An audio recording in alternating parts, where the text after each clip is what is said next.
Oh, Kubrick Lover 1972 here. Of course, you know it's Brian and Cube and Cube 72 and Kubrick. Anyways, this is the intro before the intro. Just want to say this real fast here, and I mentioned it at the end of the video too that I just recorded. But I just want to do some AI thumbnail pictures for my future videos. Once I've been playing around with AI, so I'm hoping that this video and other videos you see around this time period and after will basically be AI thumbnail pictures. So that's all I wanted to say. So here comes the actual introduction. Hello, Kubrick Lover 1972 here. Of course, you know it's Brian, Cube, and Cube 72. And anyways, so this video is going to be showing my pickups of Blu-rays. I think there might be a DVD here and there. Yeah, I think so. I think there are a few DVDs included in this haul. And also, I'm going to show some books. I think I'll put the books at the end of the video. I'm going to put. Well, let me just say before I start talking about this particular video and other things in general. So, as you can see, I got my yellow and black checkered overalls on that I bought recently. I did a video on it, and I just got it today in the mail. Was it today? Yeah, it was today. I got this yellow shirt with black polka dots, which I thought would go good with these overalls. So I've worn these overalls in public on a Sunday, but I just went a few places, and on Friday I'll wear it again. But I didn't wear this shirt yet in public, so that'll be Friday. Hey, I'm digressing. So I'm going to do an overalls video, my overalls collection. I have done one before on my channel a while back, at least a few years back, probably even a little bit more than that. And I have a gigantic overalls collection, so it's just a matter of logistics. I've recorded some footage, but I've got rid of some overalls, and I don't know. It might be a while till I do that, but I'm planning on doing that. And then I'm planning on doing a series. I have to look at where I put the. Oh yeah, here it is. Forgotten Cinema and Films You Haven't Seen or Never Heard of. I think that's going to be the title of it, something like that. But it's sort of inspired because I used to go to the Jacob Burns Film Center in Pleasantville, New York. And at the time, Jonathan Demme, when he was alive, he did Rarely Seen Cinema, and he did Saddle Up Saturdays. So Rarely Seen Cinema, he showed films that sort of like maybe pass by, really good movies that just pass people's blind spots, that didn't get a lot of press, when they came out. So yeah, forgotten films and films you never heard of. So maybe films that people think are bad that I might like, for example. Films like you never heard of, possibly.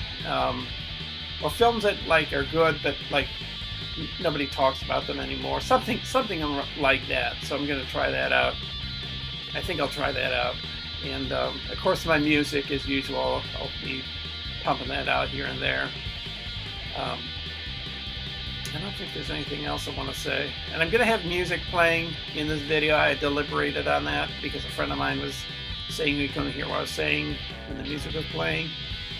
But so I talked to him about it, and so I'm going to decrease the volume of the music. Maybe that will do the trick. I'm not sure.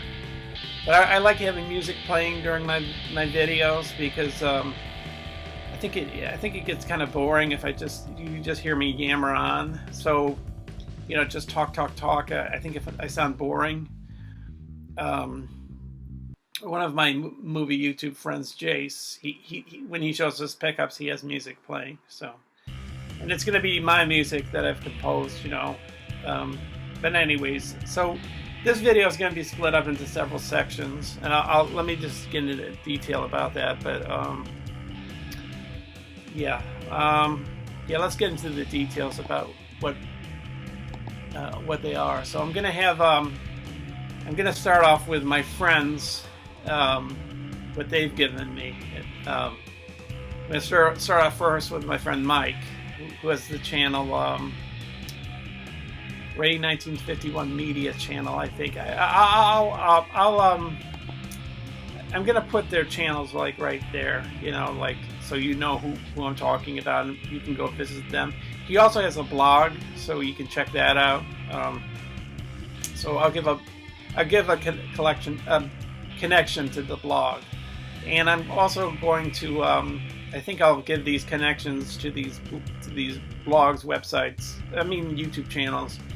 I'll give you a connection to their channel underneath the video in the links below the video, so I'll do that. So anyway, so he's going to be the first, and then I'm going to go to my friend Roger, who's passed away. He passed away, is it last September he passed away? I think I've shown videos that I've picked up from him that he was selling on eBay when he was alive. But there's two I've picked up since he's passed away, and I'm going to show those. And then after that, I'm going to show Sasha, my friend Sasha. I'm going to show what he sent me in the mail.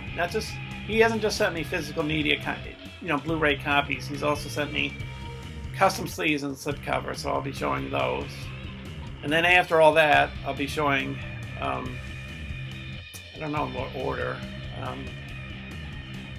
I think I should say Criterion for last, but I'll be showing Arrow, Severin, Vinegar Syndrome. I think there's some Vinegar Syndromes that I've picked up since the last video. Yes, I did. Yeah, in October, I think. Anyways, I'm digressing. Yeah, I think so. Yeah. And I think it's just Criterion after that. I don't think there's anything else. And then after that, I had 3 books. They're all by a company named Tasha, and I'll put their name here, and I'll put them down there on the links list, so you can take a look at that. So yeah, so that sums it all up. You know, what's happening on the channel and connections, and how I plan to map this video out. So without further ado, let's get into the pickups. I just want to say before we begin the pickups, I did two videos that were called "Making of a Song." That was the name of the series, and hopefully I'll start that up again. I forgot to mention that. That was another thing I wanted to mention, because the first one I ever did was the around 22-minute song, More Than Any Other, I Love You, which was about like a 2-hour 10-minute video about how I made it.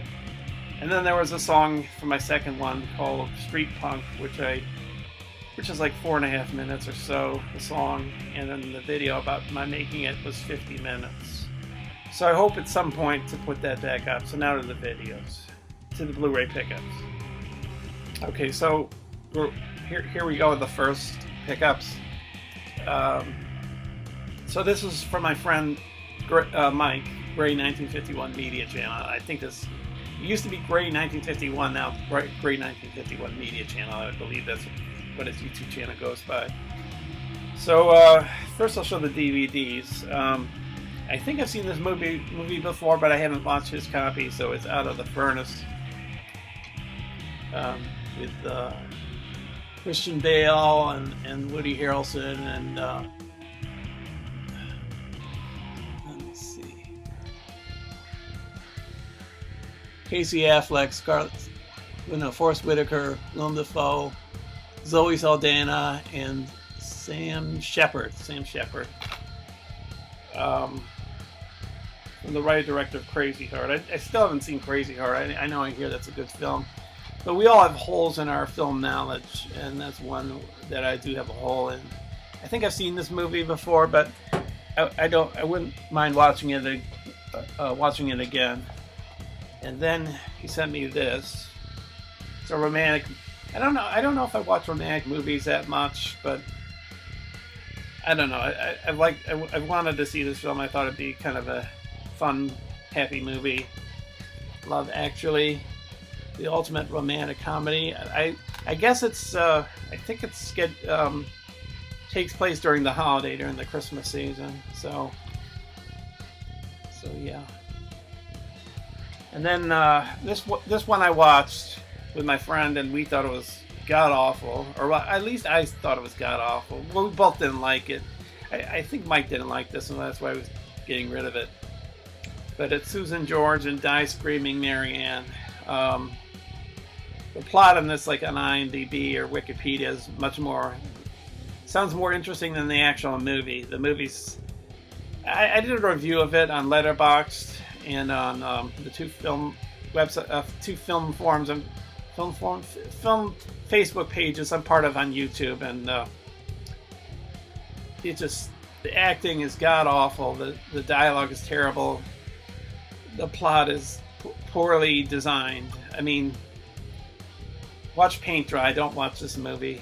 You know, this is a waste of time. But I also want to say that sometimes a person will say to me that movie's awful, then I'll watch it and think differently, like it, or let's say that movie is great and I won't agree with that. And then of course there's, you know, me agreeing. So anyways, that's Mike's what Mike has sent me. So next up is Roger.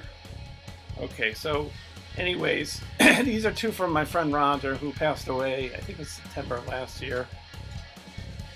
Really good person, because you know, really very knowledgeable about movies, full of life. He did some work in the film business. He went to film school.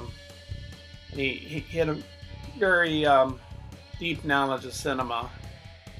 You know, if it wasn't for him, I would never have met other people that became my good friends, like Sasha and John and who else? Jace, Sean, LJ, and then I met other people.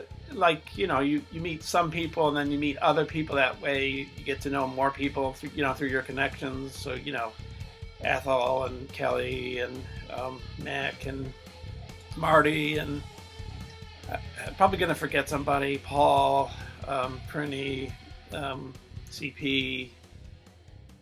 I know I'm forgetting some people, and I'm really sorry, but, you know, it's just the way it goes, you know, because, you know, memory's not the greatest for me sometimes. But anyways, let me get to the films. There's only two from Roger. This is the director's cut of Das Boot, which means, I think in German, the boat, directed by Wolfgang Petersen. It has a commentary on it. Well, that's the thing I forgot to do with Mike's movies, but I don't think it's just a special feature about Into the Furnace. The stars of Into the Furnace reveal what inspired them to become actors. And Love Actually. Love Actually is a feature commentary with actors Hugh Grant, Bill Nighy, Thomas Sangster, and director Richard Curtis, and deleted scenes and introductions by Richard Curtis. Music of Love Actually, with introductions by Richard Curtis. Music video, Kelly Clarkson, The Trouble with Love Is. And then, I don't think Die Screaming Marianne. Oh, no, it does have something on it. An interview with Pete Walker. And audio commentary. You know, I don't think I listened to the audio commentary. I don't know. Maybe I will.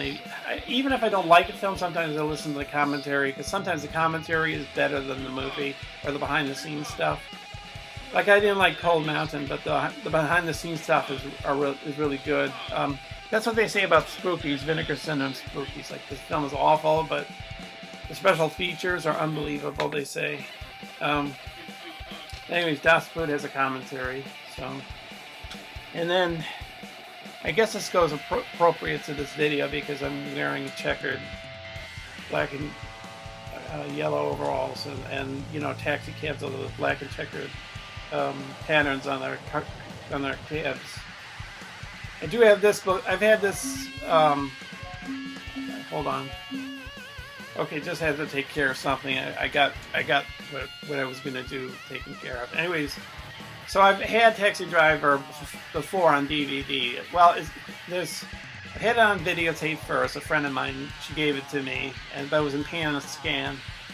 It was Good Times Video. It was the company that distributed it or printed it. And then I had it again on Columbia Video cassette, VHS, which had some behind-the-scenes stuff at the end, or people talking about it. And then I had how many DVDs have I had of it? I think I've had 2 DVDs of it. I don't think I've had just one. I think I had 2. Because I think I gave one of them where I worked to the library, and the other one I still have. Because the first one had the behind-the-scenes stuff that you see on the VHS, but I think it had a little more. And then the second one had a commentary by Paul Schrader and a commentary by, should be on this one too. I don't know if there's a booklet for this. Oh yes, there is. And well, anyways, there were 2 commentaries on that DVD. There's Martin Scorsese in the back there. There's one of the people in the film. The story behind that is they had a guy scheduled to be in the taxi cab for that scene, and he didn't show up. So as happens in a lot of movies, Martin Scorsese just took his place. That happens all the time in the movie making business. Like at the last minute something has to be changed. So. No surprise there.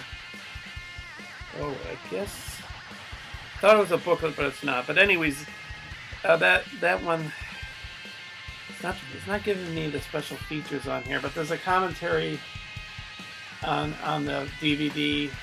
Another commentary by Robert Kolker, I think his name is. I think he wrote a book, which I think I've read, Sin of Loneliness.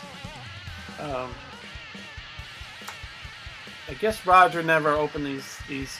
I guess they're postcards here. I like to look at them, so I'm gonna stop the video for a second and then turn it back on, so you don't see me going really fast opening it up.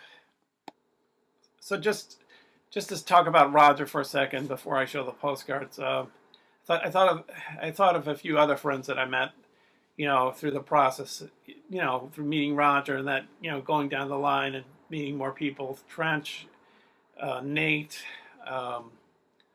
Art. I know I'm forgetting somebody. Jay. Oh yeah, Skolder, Oaks, Bryn. I'm forgetting somebody. I know it. There's somebody But anyways, I'm trying. But this doesn't say it on here, but. Maybe I said it in the listing when I bought it, but this has a commentary by Scorsese on it, which is on the Criterion. But the Criterion is only a Laserdisc. It might be on. I don't think there's a DVD Taxi Driver Criterion. I don't think so, but it's on the Laserdisc with the Criterion of Taxi Driver, and there's a commentary by Scorsese on it. Anyways. Here's the first one. I think it's a Columbia edition, a Taxi Driver, like one of the newer editions has his commentary on it. So I think it's featured on here. That's the reason why I picked this one up, and it's on Blu-ray. Should look nice. Not Sybil Shepherd. What's her name? Jodie Foster is the teenage prostitute, and then you got Travis Bickle going crazy there with his mohawk, and then you got De Niro and Scorsese talking. And then you got Sybil Shepherd, the love interest of Travis Bickle. What's her name? Betsy in the movie. Jodie Foster's character is named Iris. There's Harvey Keitel as Sport, the prostitute. There's Bickle getting his guns, testing out his guns. Doing some more work with the guns, for what happens towards the end of the movie. Spoilers here. So that happens. I bet a lot of people have seen this movie by now, but these are spoilers. So, I think I'll put a sign up saying spoilers if you've never seen this movie. There might be a few people here watching this this video and maybe never seen Taxi Driver. So I highly recommend Taxi Driver. It's one of my favorite films of all time. So anyways, so now we'll go on to Sasha's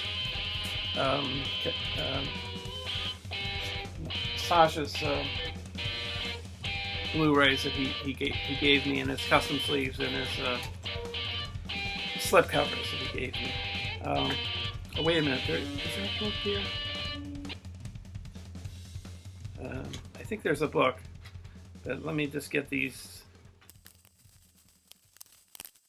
No, false alarm, no book. So,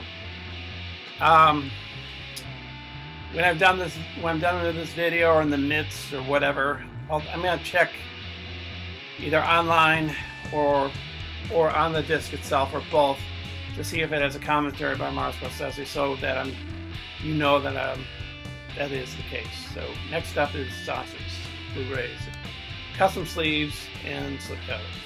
Okay, so here we are with Sasha's stuff. I'm gonna do it in two parts. Well, you won't notice the two parts, but I'll be recording two separate video segments that will be connected, together in the whole film, the whole video clip.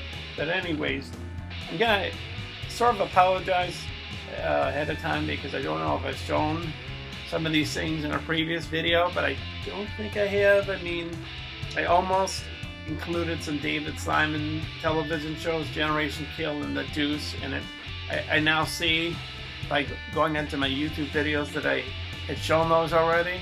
So, and I don't know if I'm showing the same custom sleeves. Not sure. Anyways, so he sent me this Sin City. I had this on DVD, and this is the Blu-ray. I think it's the same stuff that was on the special edition of the DVD. It's got commentary with Rodriguez and Frank Miller, commentary with Rodriguez and Quentin Tarantino, audio track with audience reactions,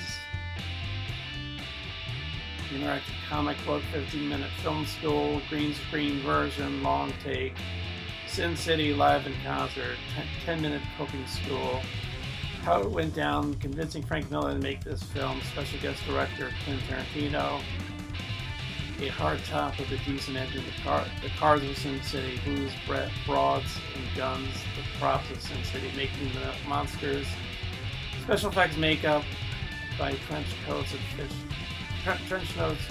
fishnets, the costumes of Sin City, teaser, theatrical trailer. So you got the I guess these are UK British Blu-rays, but Sasha wouldn't give those to me unless they didn't play in my machine, so I think they do. So next up, he gave me this. I've seen clips. I've seen portions of this, parts of this on I think it was ABC. It's Saturday Night Fever. The music by the Bee Gees. There's a commentary by John Badham on here. There's a Catching the Fever, a 30-year legacy, making soundtrack history, platforms of polyester, DJs and discos, spotlight on Travolta, Back to Bay Ridge, Dance Like Travolta with John Cassis, Fever Challenge, 70s Discopia, deleted scenes. So, yeah. That might be Sasha's custom sleeve there. That's the inside. So we'll keep on going. Then we got this one he gave to me for personal reasons. I don't want to get into it, but Carla's song. And I did watch this, so I might give this another watch. And this is some special features on here. Lots of special features, I guess. Commentary by director Ken Loach, screenwriter Paul Laverty, Extraordinary Thing. Producer Sally Hibben recalls the challenges of filming in Nicaragua. Two worlds collide. Editor Jonathan Morris discusses working on an ambitious international scale. Tuning into Nicaragua, art director Fergus Clegg on recreating the late 80s setting of Carla's song. Sounds and music. Sound, of course, Ray Beckett discusses the technical aspects of Loach's documentary-style filmmaking, keeping up appearances. Script supervisor Susanna Lanton relates the complexities of shooting the film in sequence, 10 deleted scenes, original theatrical trailer, image gallery, publicity, promotional material. Yeah, so anyways, limited edition of 3,000 copies of this. So, I said to Sasha, would you consider Ken Loach the UK, the British David Simon? And he said yes. You know, David Simon is the guy that made The Wire, which I haven't seen, but you know, like I said, Sasha sent me the The Deuce and Generation Kill, which are David Simon productions. So, and I've seen another Ken Loach film before this. I saw a film called Kess, which was a Criterion, and there's another film featured on Kess. I wish I could remember the exact name of it. What the hell's the name of that movie? Well, anyways, it's featured.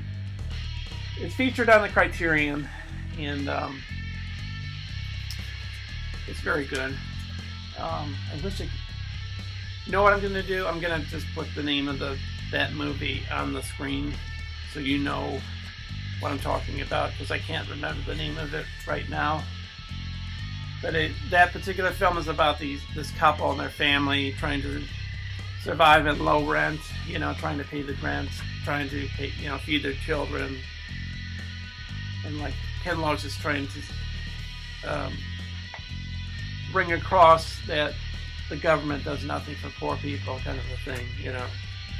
So, Scott Glenn there. He was in Silence of the Lambs as the boss. Crawford, maybe? On Silence of the Lambs, you know, the guy that assigns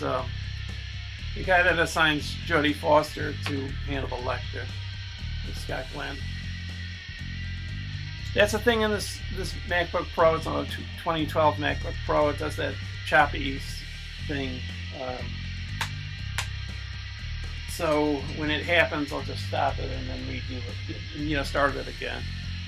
I really think I showed this one before. I'm pretty sure I showed this one.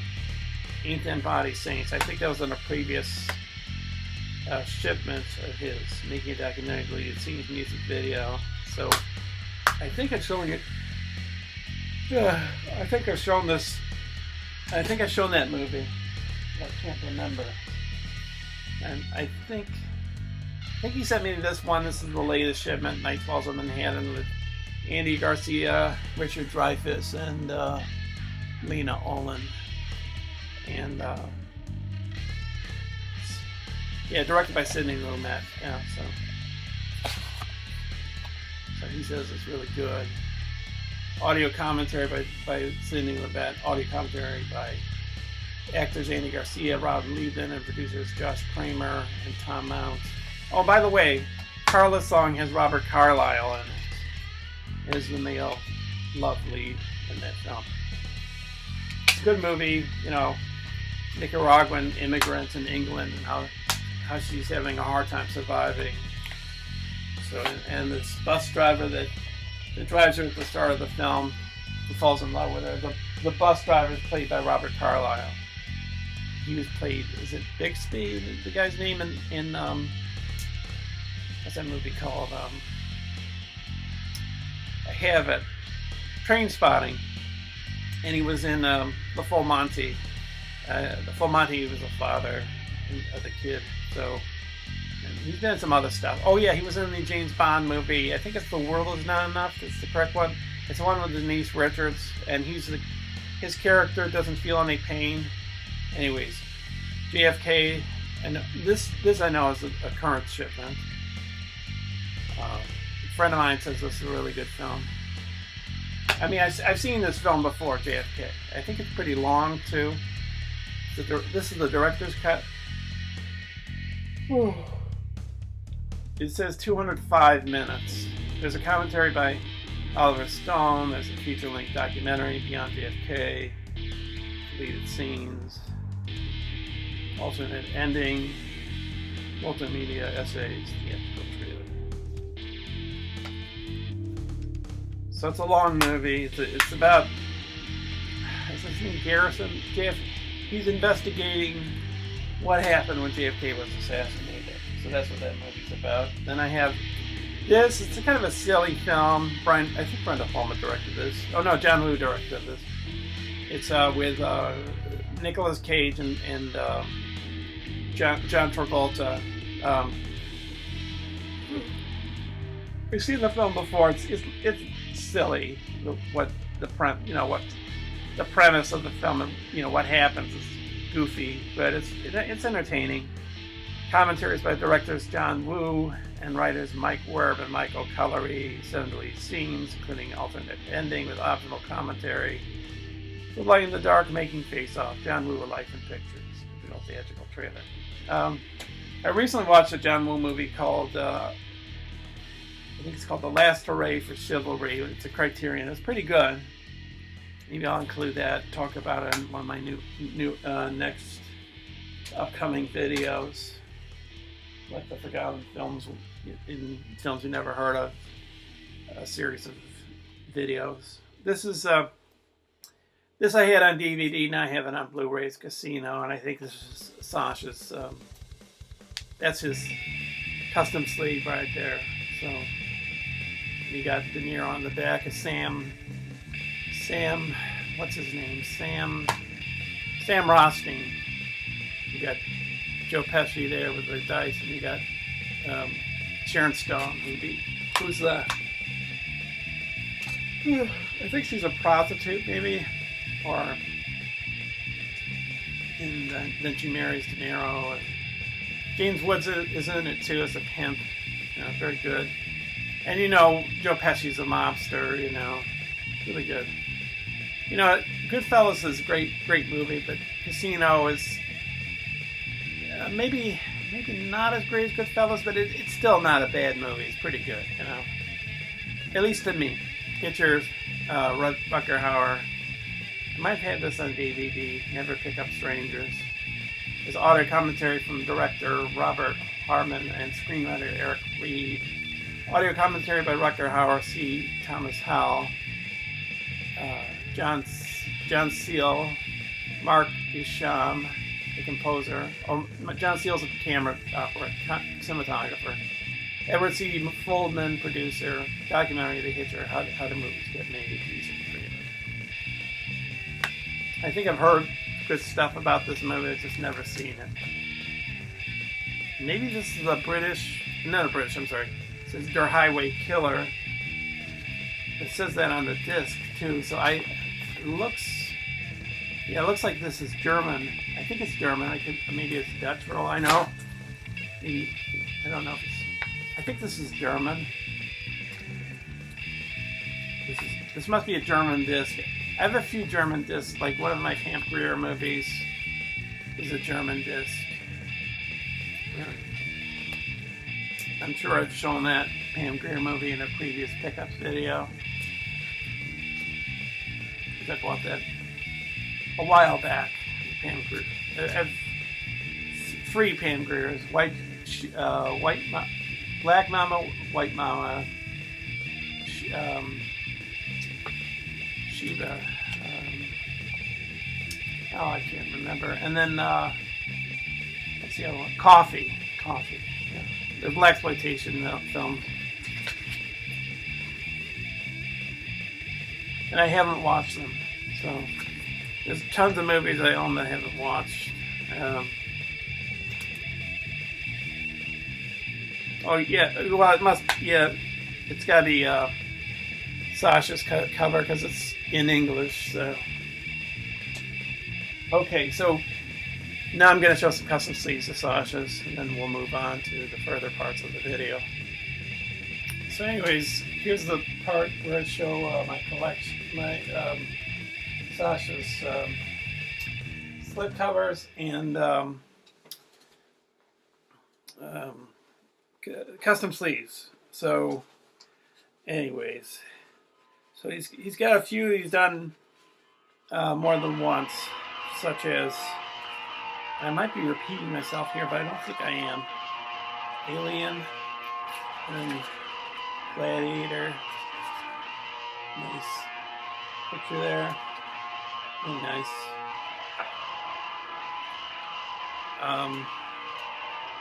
He sent me the extended cut of Gladiator, so I think the theatrical cut is a bit too long. It drags, but I don't know. I like watching long movies sometimes. I think he sent me 2001 slipcovers more than once. I don't know, but anyways, maybe I've shown this before. I could have, possibly. But nice work.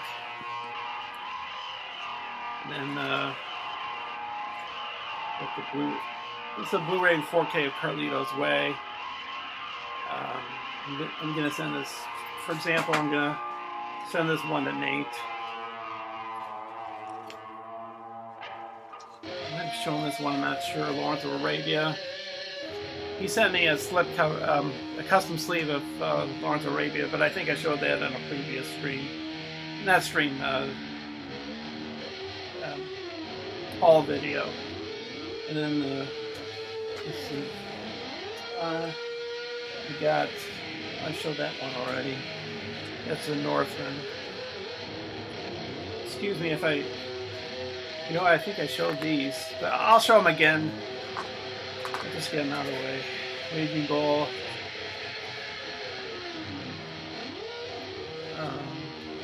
I'm positive I showed this. Barry Lyndon, I'm pretty sure I showed this already. I'll just show it again. I might do some overlap in this video, but most of it won't be overlap. I don't think I showed this one, for example. Taxi Driver.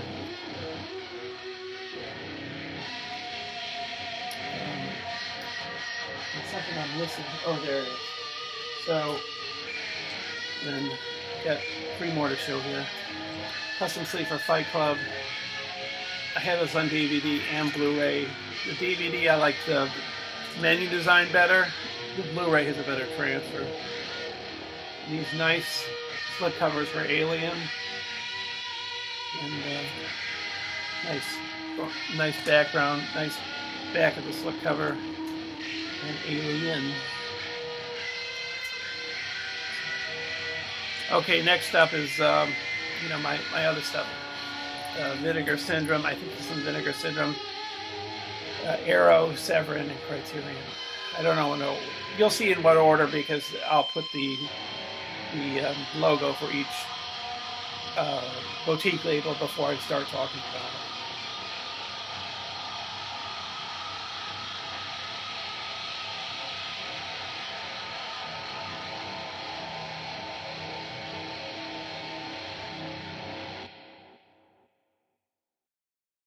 So here's some more pickups. These are going to be ones I got off of. Both of them off of eBay. Yeah, they're both off of eBay. So this is the eBay portion of the video. So first off, I have the Godfather box set with parts 1, 2, and 3. But I've heard that this one, The Godfather Coda, The Death of Michael Corleone. I've heard from friends of mine that this is a better revision of Godfather 3 than Godfather 3. That maybe there's parts that were not in Godfather 3 that are put back, and then there are parts that are taken out for this. Anyways, at some point I'll watch this, but I thought of getting it, so I got it. And I guess I could compare it to Godfather 3. I haven't watched Godfather 3 in a while. And Godfather 2 is one of the best sequels ever made, I think. I still think Godfather 1 is the best of the two, but 2 is basically almost neck and neck with number 1. Maybe I think Godfather 1 is the best mafia film of all time. And I know there's contenders. I know there's Goodfellas. And even though Scarface is kind of with Al Pacino, because I do have Scarface with my Criterions, which I'll show when I get to the Criterion part. But the Scarface that I have seen, the one with Al Pacino, I think it's a pretty entertaining movie, but it's maybe some of it's kind of I don't know, how can I put it? Awkward, clumsy. I don't know. It's still I still think it's an important movie, Scarface. You know, the one with Al Pacino. So, and it was directed by Brian De Palma, that version, and the script was by Oliver Stone. I think Oliver Stone at the time, you know, he wasn't really directing films at the time. I think he was just writing screenplays at that place in time. I think the Midnight Express, is that the movie I think he wrote the screenplay for, which is based on a true story of a guy.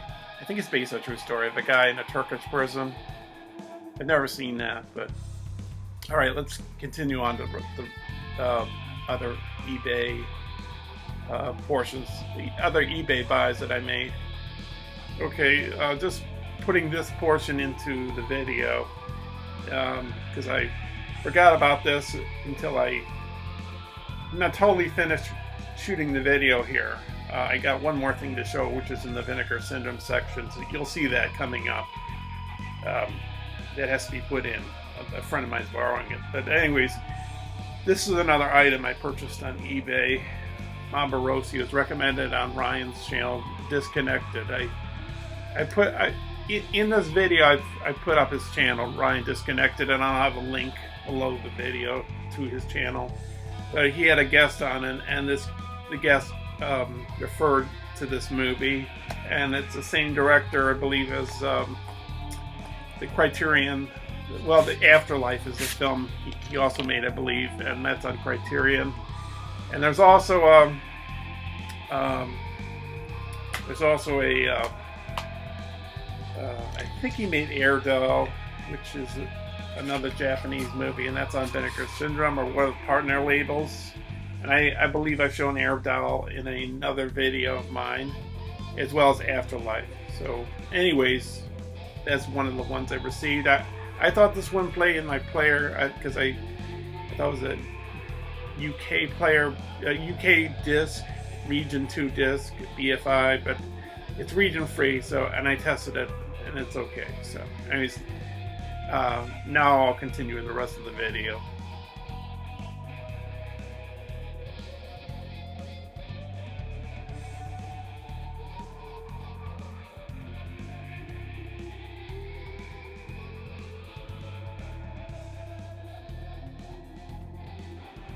Okay, so here's the next part of the eBay buys. These are two box sets. They're volumes 1 and 2. I'm going to put up another YouTuber, Brian Disconnected, right here. He has a show on Thursdays. I want to say, what time does he start his show? 9 p.m. maybe Eastern time, and he can go long. He can go to midnight or 1 a.m. or I think he usually goes past 11 p.m. Ryan, he always lists all these physical media releases that are coming out, you know, Blu-ray and 4K, and he has a guest on usually. Usually, I think he interviews somebody a fair amount, you know, after he shows the things that are coming out on Blu-ray and 4K. And he also talks to people in the industry. He's talked to some filmmakers, but he's talked to the boutique label people. And we're talking about Criterion, Vinegar Syndrome, Severin, Arrow. I think, you know, he gets in touch with all those people. So yeah, he's a really good channel. And anyways, he has a physical media awards show on every year. It's been on at least 2 years, but I think it's 3 now. So last year, and he has people, the collectors, you know, people that watch in the chat and whatever, he has them vote it says like, what are the best physical media releases of the previous year? And you also, and there's another category where you ask filmmakers and people that work at boutique labels like Criterion and Arrow and Severin and Vinegar Syndrome what they think are good releases. So usually the winners are in two categories. There are the so there's a box set winner. There's a single release winner, like the best new boutique label that came out the previous year and just started selling movies. So anyways, in a previous video I showed a box set that I bought that was influenced by those awards shows, not this year's but the previous years, and it was a set called The Essential World of Lac Emmanuel, and it was released by Severin. Well, Severin won the award again this year for the best box set. They won in multiple categories, and I think they won for this box set in both I shouldn't say I think, but like the collectors and filmmakers and boutique Blu-ray labels, both of them voted for this box set. But the first, that's the box that they voted for and won several awards for this year is Volume 2. So I bought Volume 2, but I also wanted to, be a completionist and get Volume 1. So anyways, here's the first one. It's All the Haunts Be Ours, a compendium of folk horror. It's quite a massive Blu-ray box set, and I think Severin is pretty known for being, well, I don't know if I should say this, like that they give you quite a lot of extras and commentaries and stuff. Anyways, there's a bunch of horror movies in here. I don't know if I should list all of these because it might get a little boring. I don't know. But anyways, you've got, well, Woodlands Dark and Days Bewitched, A History of Folk Horror, Eyes of Fire, Leptrica, and they're from different countries too around the world. Witch Hammer and V. I think I had V as a singular release as well from Severin. Lake of the Dead, Tilbury, The Dreaming in Kaidacha, Celia and Allison's Birthday.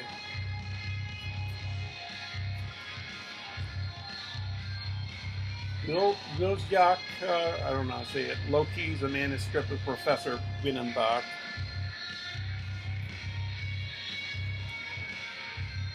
Clear Cut. That guy looks like I can't remember his. I think Graham somebody. He looks like the guy from Dances with Wolves. The guy that marries Kevin Costner and the woman, the white woman, Marianne McDonald. I can't remember her name, but yeah. But anyways, it looks like that guy. I don't know. Il Dominio and Dark Waters. Field in England. I've seen Field in England. I saw the Jacob Burns Film Center. Jonathan Demme, who was the director of Silence of the Lambs, he directed, quite a bit of films. And I guess part of the thing about Jonathan Demme was I think he tried not to, try to make similar themed movies. I think he liked to spice it up a bit and change it up, and not make the same type of a movie, not the same genre, or like David Fincher. I think his films tend to be very dark, and when he made The Curious Case of Benjamin Button, which was sort of like a Forrest Gump kind of a thing. And I think the screenwriter for it was the screenwriter of Forrest Gump, but I could be wrong. You could put your comments and tell me what the situation is. But it was, it was very lighthearted, and you know, happy-like, and but I think it failed because Fincher's strength, I think, is in making dark movies, you know.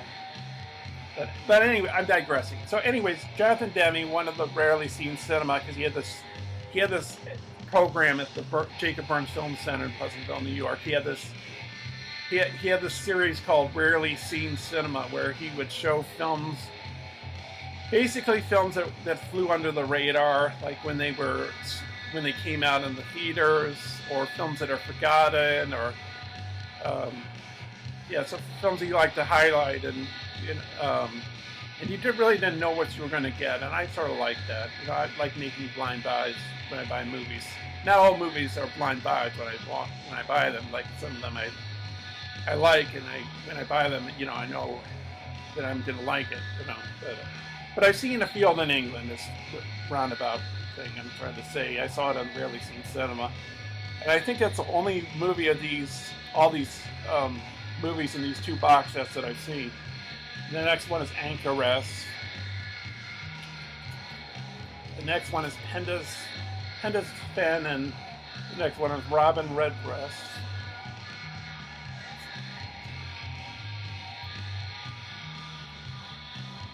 The next one is Woodlands Dark and Days Bewitched. The next one is The White People.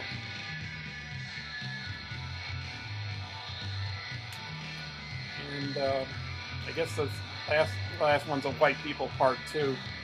I think a few of these are CDs, because with the Essential World of Black Emmanuel, I think a few of them were CDs. Yeah, that's a compact disc, the last one. So Part 1 should be a compact disc too, as well. Yes. So let me see if number 13 is in the same case. Yeah. Number 13, Woodlands Dark and Days Bewitched, that's a CD. So, okay, so we got 12 discs that are Blu-rays, and we got 1, 2, 3 that are CDs. And then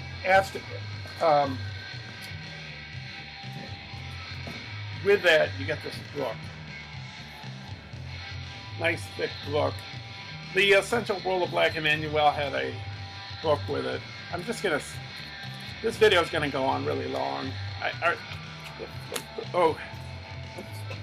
didn't even know this was in here.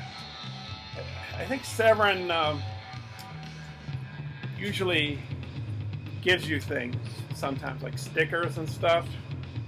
So I think that's the case with like the Russ Meyer movies that my friend has copies of.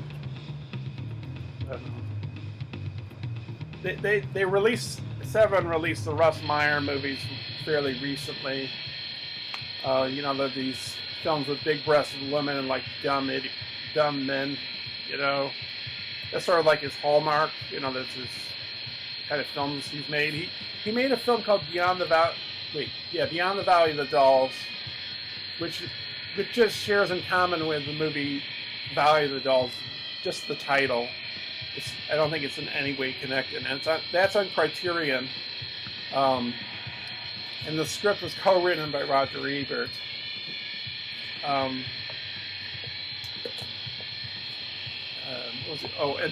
Valley of the Dolls itself, the first one, there's really no connection to the Russ Meyer one.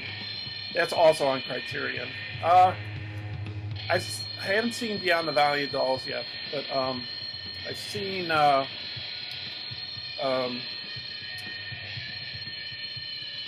Valley of the Dolls, and it's kind of bland, you know. It's dated. It's really not that great in my opinion.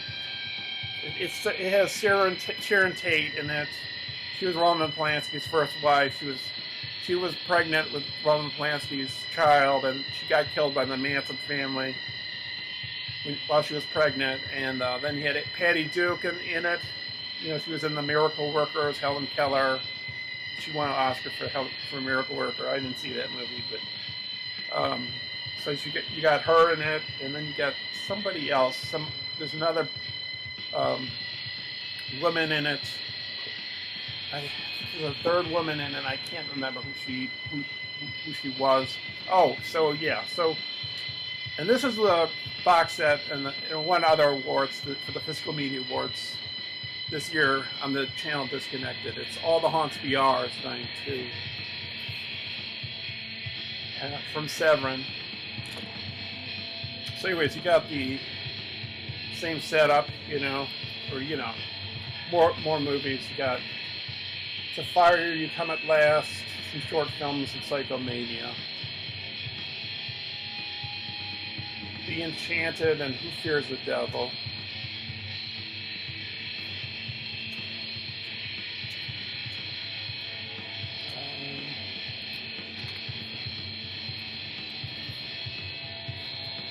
The White Reindeer and Edge of the Knife.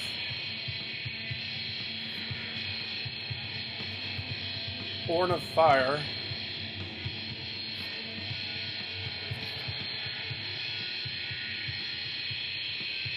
Ten Island and Scales.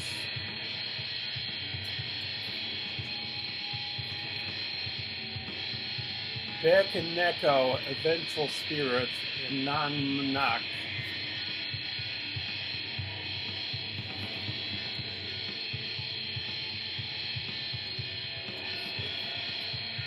Sun Dalongabong and Susanna, the Queen of Black Magic.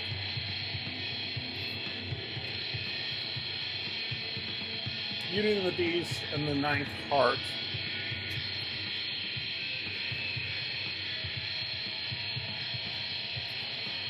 Demon in November.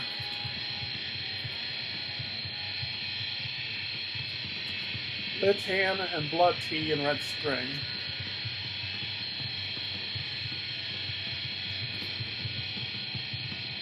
Nazareno, Cruz and the Wolf and Eclair.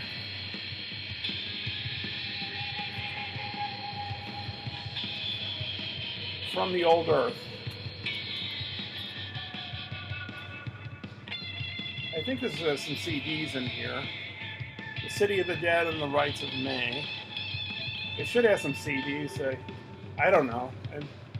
I'm thinking I think it must, because the first one did, and the Emmanuel set it did as well. Let me see. No, I guess there's no. I think there's no CDs with this one. I think they're all Blu-rays. So with this, you get 13 discs. So Severin doesn't skimp on, doing fancy stuff. So this has got folk horror fiction. I don't know if I really read these books that come with all these movies from all these companies. I've only done it a few times, I think, like with Blow Up, Last Emperor, maybe a few others. So I don't think there's any pictures in here. It's just all text. So yeah. And then we got this. Oh, okay. Now, yeah. So I guess this part is the. This is talking about the films themselves. Got some pictures there.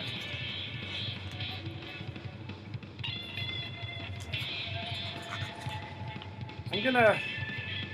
I know that on YouTube you can mark on the timeline of your video, put Criterion here, Severin here, Vinegar Syndrome here, Arrow there. I'm gonna try and figure out how to do that if I can. I mean, I think I know it's very simple, but when I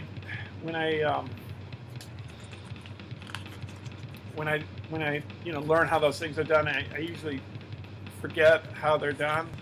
It's probably very, very simple, and I just don't know how to do it. I guess I could just Google it, that's probably what I'll do. I'm gonna, before I finish this part of the video, I'm gonna check volume 1 just to see if there's one of these kind of books, or maybe that book I showed you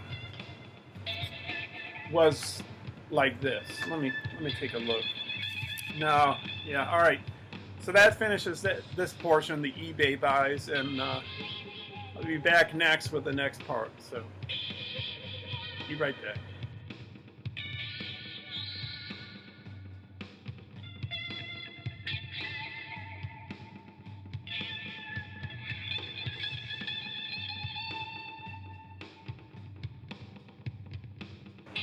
So here's the Vinegar Syndrome portion of the video. One of these movies I don't have right currently. I lent it to a friend of mine. I told him to watch it. It will be in the video. I'm just at the moment he has it where he lives. So when it comes back, I'll insert it into the video. So it will be separate from this Vinegar Syndrome part. Well, it will be in the Vinegar Syndrome section of the video, but it will just be another part added on. So anyway, let me get to the Vinegar Syndromes. This first one is by Roman Polanski. It's called The Tenant. I do have this on DVD. I should get rid of the DVD, but I don't know. I saw some of the special features and it's just sold me. And I did watch a trailer, so it looks cool.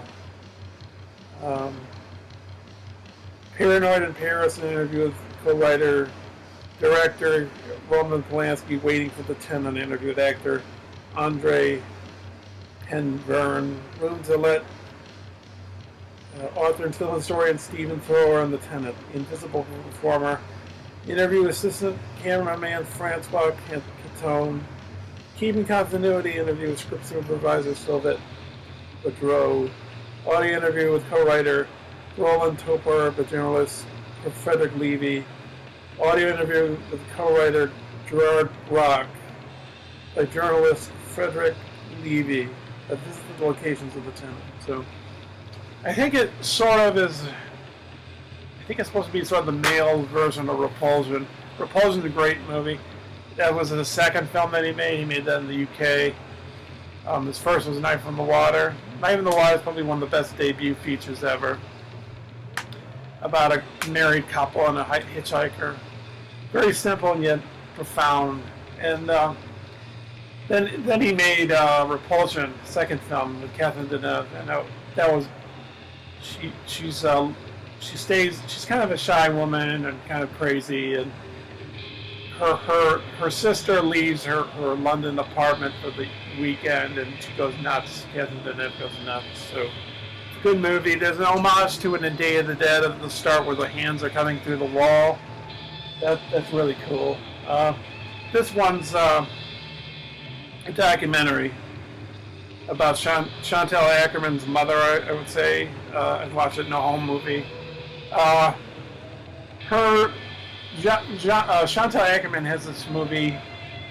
I can't say the whole title. It's too hard to remember. And I don't know how to pronounce it all. John Dielman, with the address where John Dielman lives. Something, I don't know. But that film is now Sight and Sound's #1 film of all time. And it's like a feminist movie. Because before that, I think it was Vertigo, was #1 film of all time. They do Sight and Sound is a British film magazine. They do a poll every 10 years. Before Vertigo, it was Citizen Kane, I think, and then before that, 8.5, I think, and then before that, it was Strada, and then Rules of the Game by Renoir, which I think is overrated. And this first one was Battleship Potemkin. And the directors, they have a critics, that's the critics, and they have a director's favorites. And the director's favorite has been like 2001 for a while. They also have other films in contention, like Tokyo Story, I think, is one. Some Chaplin ones. I'm trying to think of the ones that are like always are in the top 10, but those are some of those, you know. But yeah. So I do have John Dielman on Criterion. I got rid of the single release of it because I got a box set of John Dielman films by Criterion, featuring John Dielman with them. But the problem with that box set that I don't like is it doesn't have. I know I'm a completionist sort of. It doesn't have every single one of our movies, so that's kind of annoying. It's only a certain section of her career, so it's kind of annoying. This is Killer Condom. I've watched this. I watched Chantal Ackerman movie. That's no home movie. It's a documentary. Killer Condoms about these tack condoms that chop off men's, private parts. It's a German movie. It's got a commentary track. It's got a lot of special features on here. Commentary track with co-writer director Martin Walls, special effects supervisor Jörg Björdervich. Jörg Björdervich, I mentioned in this video, somewhere in the video here. He's in the Arrow section part of the video. I bought that Memento Mori box set of his with the Necromantic movie, where he makes love to a corpse and throws a cat in the bag against the wall, but he's connected with this movie right here. Audio interview with co-writer director Martin Walls. This is what we built. A brand new show and tell with co-writer Martin Walls. Severed parts. A brand new interview with special effects. The supervisor Jörg Rubber. I don't know. I see his name. Rubber and Russia's a brand new interview with editor Simone Klyer. I've watched some of the special features on this. There's a different cut of the film, 108-minute theatrical cut.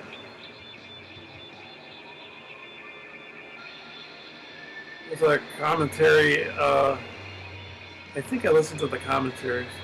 I can't remember all the stuff I've watched on here. Holy Macaroni, a brand new audio interview with co-writer director Martin Waltz and actor Udo Stamel. What is this? A brand new interview with actress Adriana Atlas. It's just a movie. Brand new interview with actor Peter Lemire. Really special items. A brand new interview with prop collector Roman Goodinger. Ich hab's im Fleur Sagen sollen. A 2003 short film directed by Martin Walls. Archival making featurette. Behind the scenes footage. Archival on-set interviews. Would you use this condom? Archival featurette. Original theatrical trailer. Original video trailer. Vinegar Syndrome tends to load up their films with a ton of movies. So. Anyway. I'm sending this 4K to a friend of mine. There's some other 4Ks that I have, some Vinegar Syndromes and other companies. Two friends of mine. I've been telling them I'm going to send them the 4Ks, but I just haven't done it yet. I had to get something to put the 4Ks in, so. And these two are martial arts movies, and then after that part, I'll insert the movie that my friend is buying. My friend is borrowing from me currently. So, anyways, this is a Asian movie, Woman on the Run. They do nice artwork, Vinegar Syndrome.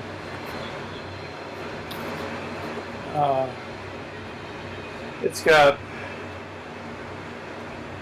commentary track of film writer Travis Woods, Hong Kong's Thelma Louise, co-director, interview with producer co-director David Lai. What you see is what you get. A conversation with producer Steve Tam and production manager Michael Parker. Corey Yuan and Girls with Guns, a video essay by film historian and author Sam Dykehart, original trailer, 16-page booklet with an essay by Erica Schultz. Double-sided poster.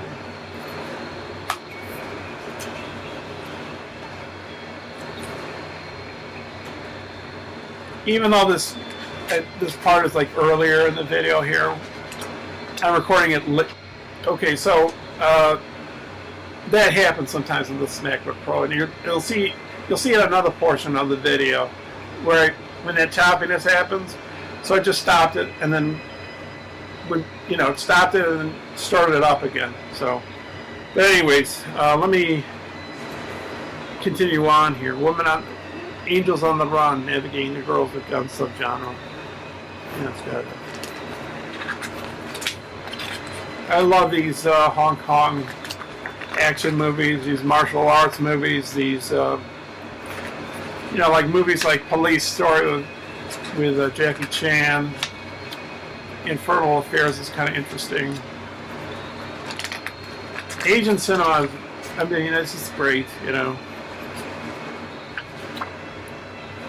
It's lots of fun. And then here's the poster. Oh man. This is a big one. I guess Vinegar Cinema makes, I don't know. I was going to say they make good ones, but other companies do too, I think, like Arrow, for example. I don't think Criterion usually has a poster in theirs, but Che has a poster, I believe. But that's the exception to the rule. So Che's a good movie. It's by Steven Soderbergh with Benicio del Toro as Che Guevara. They shot that. The first film shot on a red camera. If I'm wrong, please correct me.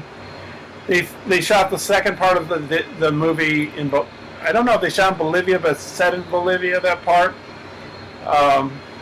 They shot that first, and then they shot the second part, which takes place in Cuba and Mexico. I think they shot Costa Rica or the Dominican Republic to look like Cuba.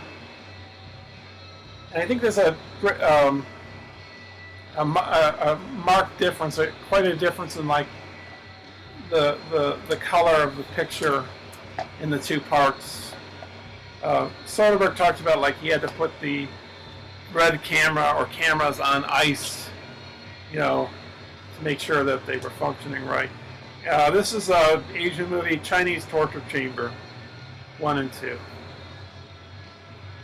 It's got commentary track with film historian Sam Deegan. I think I heard of him. Commentary track with film historian Frank Jiang. Alternate 92-minute Mandarin language edit of the Chinese Torture Chamber story with newly translated English subtitles. Brand new interview with Wang Yang, producer of the Chinese Torture Chamber story 1 and 2. The Cat 3, films of Wang Ying, a video essay by Justin Dictos of the Important Cinema Club. Titillating Torture, a video essay by film historian Erica Schultz. Original Cantonese and English trailers for a Chinese Torture Chamber story. Original Cantonese trailer for a Chinese Torture Chamber story 2. English opening title sequence for a Chinese Torture Chamber story. Booklet with an essay by film historian and author Grady Hendrix. I've heard of Grady Hendrix. Maybe he's written some novels. Anyways, yeah, I think I work at the library, so I think I've seen some books by Grady Hendrix. I think he's a novelist. I think it's a he. Anyways, I guess that Grady Hendrix does an essay or whatever. And then you got this nice booklet.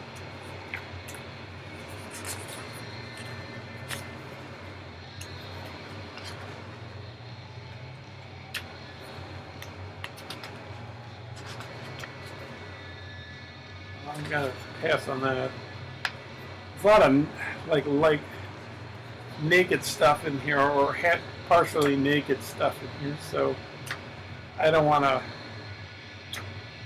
to stir the waters with YouTube. I can't show that.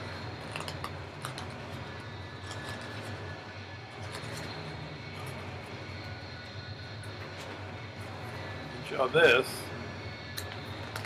Okay, so there's just one more Vinegar Syndrome to show, and that'll be added on to what you're seeing here. So let's look at that other Vinegar Syndrome. Okay, so and also this is the last of the Vinegar Syndromes. Cash Calls Hell. It's a Japanese movie with Tatsuya Nakadai. It's a noir movie.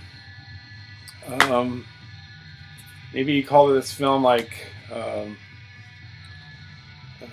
what would you call it? I'm trying to recall it. But it's about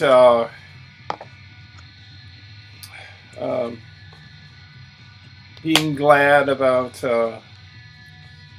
what you have rather than what you don't have. You know, I guess that's the way to put it. And it's like a butterfly effect. You know, one thing affecting another thing, affecting another thing. You know, I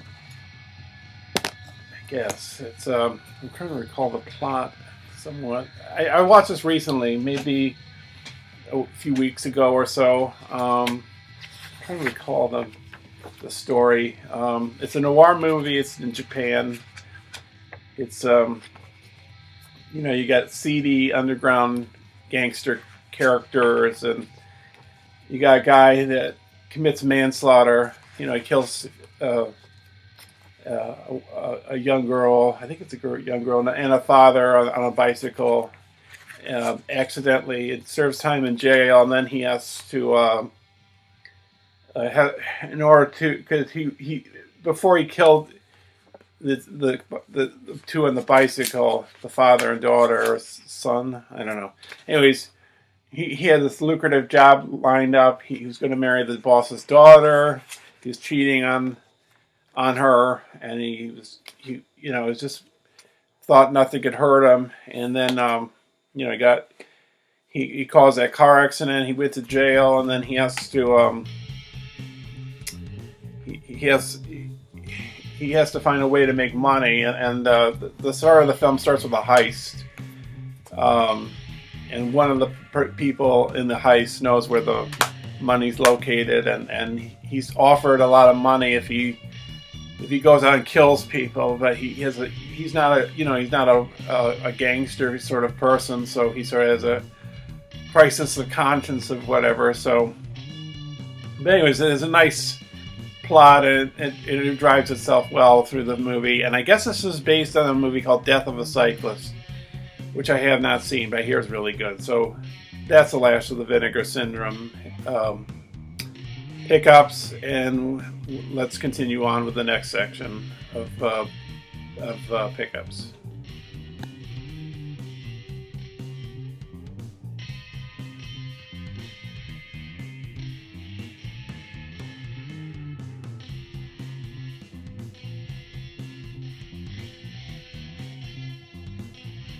So here's the arrow portion of the video. First off, got two box sets for this section. Shawscope Volume 3, numbers 1 and 2. So, but yeah, this is quite the set here. If you noticed on my collection videos, I guess I'm a huge box set person, so this is no exception to that rule. First off, we'll show the movies, and then we'll show the book. There's the book. Not the book, I'm sorry, the Blu-rays. I think these feature, they feature CDs as well. Oh, I'm sorry. One-Armed Swordsman.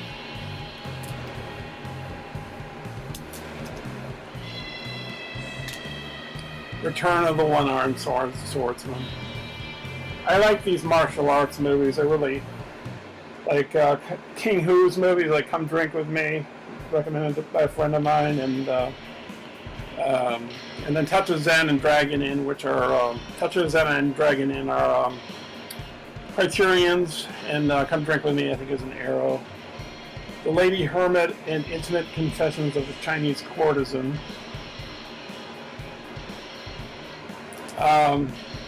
Come Drink With Me has King Hu in it. He plays the drunken peasant, the drunken master, I think is the character's name. This is the 14 Amazons here.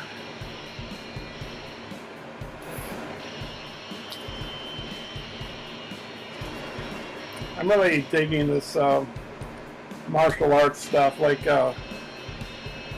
this is The Magic Blade and Clans of Intrigue. Like Jackie Chan, I'm really getting this. I really like Jackie Chan. Let's see. Jade Tiger, the Sentimental Swordsman.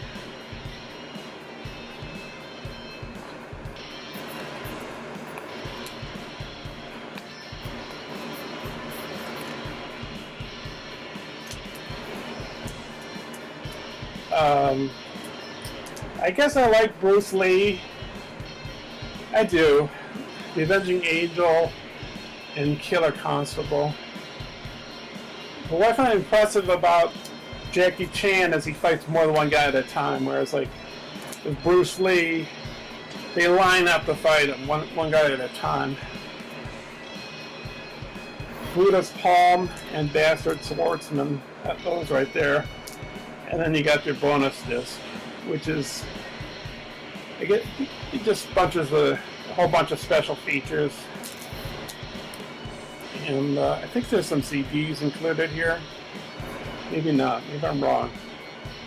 Oh yeah, more music from Shaw Brothers Classics. So you got your CD there. And then you got your book. All these have been collected over a big span of time when I'm showing all this stuff. Because my last pickup video, I think it was July of last year, maybe. Maybe it was... I can't remember exactly, because I'm just gonna go real fast through this. I'm not gonna show every page. I'm just gonna leaf through it, just to, because I know this video is gonna go quite long. So, all right, that finishes that, the Shawscope box set. Then we got this. It's called Enter the Video Store, Empire of Screams. It's all horror movies, I believe. I think this was up for an award, and I think it won.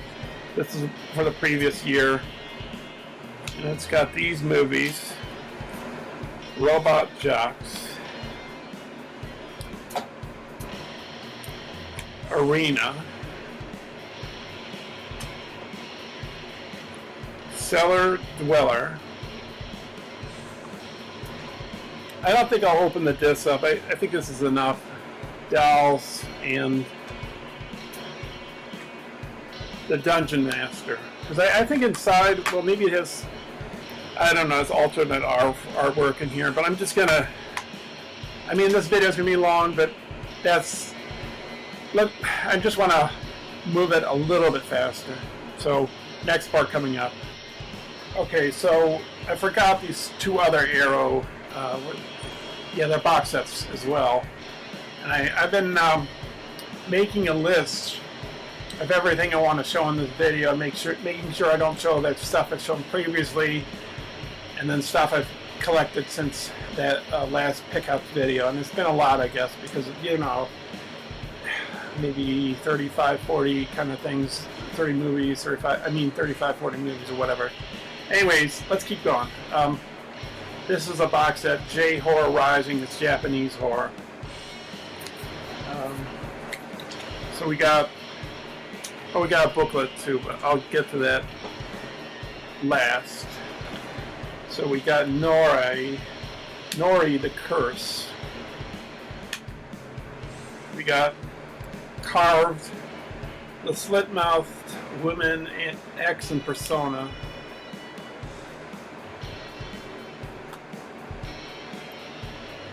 Shikoku Izola, Multiple Personality Girl. And Inugami and St. John's Wort. That X is, I don't think the X is a movie, it's just Anne maybe. So, there's a person, Grande's Graveyard, I'll put it here. And I'll put links to all these people, you know, Ryan, Disconnected, Grande, whomever I mention in this video, I'll put links to them below. But anyways, if you check out his channel, Grande's Graveyard, he does a review of this, and I'll give you a link to that exact video, so you're not looking all over the place to find it. You get this poster, which come, you know, some movies, box sets, or even single releases come with posters. You get this booklet. Yeah, I really should start. I have a goal. At the start of this year, I said I was gonna make a dent in my film collection. So I got to do that. And I sort of been doing it a little bit, but I could always do better, I think. Yeah, so. But, yeah, that's J-Horror Rising, Japanese horror. You know, sometimes with movies that are being released, the pre-order price is cheaper than the retail price when it you know, appears on the market. You know, so like, you know, like with this film, for example, this box set, for example. And then the last one of the arrows. This is the last one of the arrows. Memento Mori, the Jorg Buttgereit collection. I might be butchering the German there. They showed the first movie of these Necromantic on Joe Bob Brake's last drive-in show, and it was made by a guy. Germany at the time, it was like the 80s, and they had very big censorship. You know, you couldn't show a lot of violence or whatever. This scene shows he's making love to a corpse. I think he works at a moratorium or whatever, and he takes a cat in a bag and throws it against a wall, which I think has a correlation, that bag, the cat, and treatment of a cat in another movie I will be showing that I've seen the Necromantic. I have not seen the other one, which is a Criterion. But yeah, so I've seen Necromantic is kind of gross. I don't know. I just thought, I guess you get some comics in there. When they sent this to me, they sent me 2 copies. They sent me two copies of the same disc. And for some reason I couldn't figure it out. I played the first one, and I played the first version. I can't show that, I guess. You see somebody's, you know what. Maybe I wouldn't get censored on there, but who knows. Anyways, oh yeah, there's nudity there. I don't know if I can show a lot of this. I mean, like, part of the point of these particular films, I think, is the shock value. Anyways, I got 2 copies of these, and it turned out one of them was, I guess, like a Region 2 disc that only plays in UK players, and then the other one, the other set of discs was US discs. So, I lent. Well, I gave one of them to a friend of mine, and then he said they were. I think he said those were US discs, the ones he had, and the one I have were UK. He can play UK discs, so we just switched them. So I said that was the end of the arrows, and then I remember I did pick up another arrow at the end of last year in South Burlington, Vermont. It's The Sacred Spirit. It's a Spanish film, I believe. Yes, it's. I think it's Spain. I don't think it's South America or Latin America. I think it's directly from Spain. Yeah, Spanish writer director Chema Garcia Ibarra. Looks like it has a ton of features on here. I'll just let me just briefly skim through it. It's got a bonus disc, collector's booklet. Disc 1 has Beyond the Eyes of Horus, a visual essay about the use of surveillance in Egyptology and the Sacred Spirit. Pyramid Scheme, a visual essay examining conspiracy, class, and capitalism in the Sacred Spirit. Domestic science fiction interview with writer-director Chema Garcia Ibarra. Behind the scenes 4 short featurettes. Shot during production, Elch Vision, a series of 6 locations for reports about the making of the film, hosted by actress Lorena Iglesias in characters Esther Armengol, presenter of the Sacred Spirits fictional local TV show. Promotional videos in which the characters of Sacred Spirit talk about themselves. Uncut TV clips, background television broadcasts, shot especially for the film and presented here in full.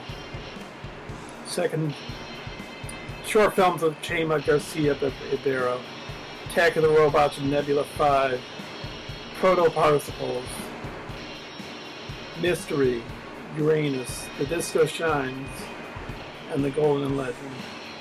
I guess they've won some awards, so. Anyways, I guess the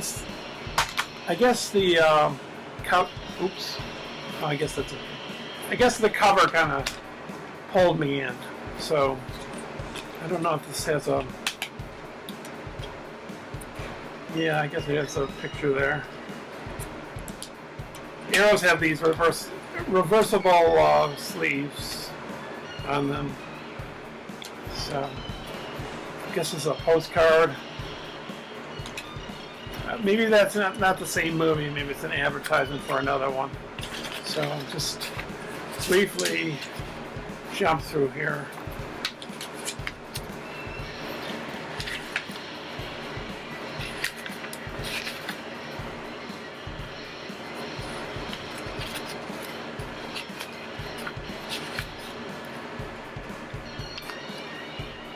Okay, so almost, now I'm really close to finishing the Arrow part of the video. I just forgot this particular movie, so that is the finishing of the portion of the Arrow video section.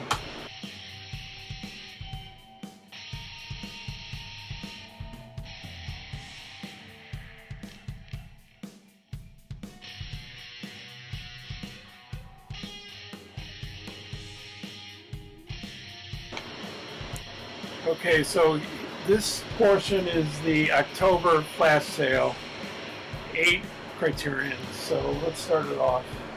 This one is Harmony Korinem's Gummo. I think I heard this film is kind of gross or whatever. There's a YouTuber hoax. I think this is his favorite movie, but anyways. New interview with Corin, conversation from 1997 between Corin and filmmaker Werner Herzog. Split screen projections episode from 2000 featuring Corin and conversation host John Pearson trailer. I have seen Harmony Korinem's what's that movie with Selena Gomez and James Franco? Oh man. What's that film called? Spring Breakers. And then there's one I haven't seen. It's called Kids. I think he made. Maybe it was his first film. It's kind of fairly controversial. So I haven't seen that, but. Anyways, that's Gummo. I don't really know much about it. I think there's something involving a cat in it. This is a Japanese one. It's by Masahiro Shinoda. I have his Pale Flower. I believe he did that, and Double Suicide he did, and I think he did Korneko and he did Onibaba. So I have 4 of those, and then I've added this. And I just heard on YouTube on one of some Criterion. I don't know if it's Criterion's website, their YouTube channel, or if it was somewhere on some other channel. But he passed away recently, so I don't know anything about this. But I guess it's a Japanese horror film. And I love Japanese movies. I love the Japanese culture and the history and the food. And so this, the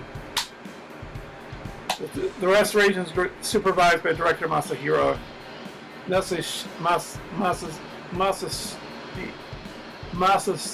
Shinoda and actor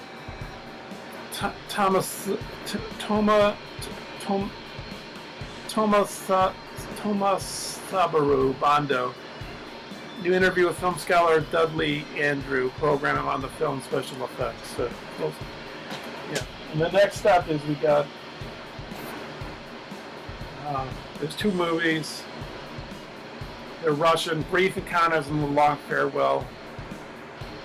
The director is Kira Muratova. I think that's a woman director. They're Ukrainian.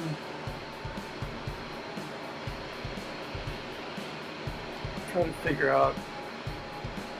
Yes, these are first two solo features as a woman. I'm trying to interviews with scholars Elena Gortfingal and Isabel Jacobs. Archival interview with director Kira Muratova. I think Isabel Jacobs, or no, maybe I'm confusing it with another professor or whatever. What's that one? Oh no, Annette Insdorf, I think is her name, that does the visual essays on some of the Kieslowski movies. He's a Polish director whom I highly recommend. His Colors trilogy is great. White I love, it's one of my favorite films. And Blue's pretty good too. Red's not too bad, I guess. And then there's the Decalogue he did, which is very good as well. He made the Colors trilogy after Poland had gone democratic, and the Decalogue he made, well, you know, it's an Iron Curtain country. This is called Greg Araki's Teen Apocalypse trilogies. It's 3 films, totally effed up. The Doom Generation and Nowhere. I've seen one of these movies. I think it's Nowhere. Is that it? I think it's Nowhere. So it's teens, and it's like there's a lot of special features on here. Conversations between director Greg Araki and filmmaker Richard Linklater. Audio commentary Nowhere with Araki and actors James Duval, Rachel True, Nathan Bexton, Jordan Ladd, Sarah Lazarus, Guillermo Diaz, and Jason Simmons. Audio commentary totally effed up with Araki, Duval, and actor Gilbert Luna. Audio commentary on the Doom Generation with Araki, Duval, and actors Rose McGowan and Jonathan Skaich. New documentary on the trilogy's visual style featuring Araki, Duval. Producer Andrea Sperling, cinematographer Jim Feely, costume designers Kathy Cooper and Sarah Jean Slotnick, production designer Patty Podesta, art director Michael Krantz, and hair and makeup artist Jason Rael. James Duval's Teen Apocalypse Archive, a new conversation between Araki and Duval. Q&As with Araki, moderated by filmmakers Gus Van Sant and Andrew Ann. The Doom Generation video comic book trailers. Maybe some of this is boring people, you know, me saying all the special features, but some people I guess like it. But so yeah, just I guess, you know, coming of age films yet again, you know. So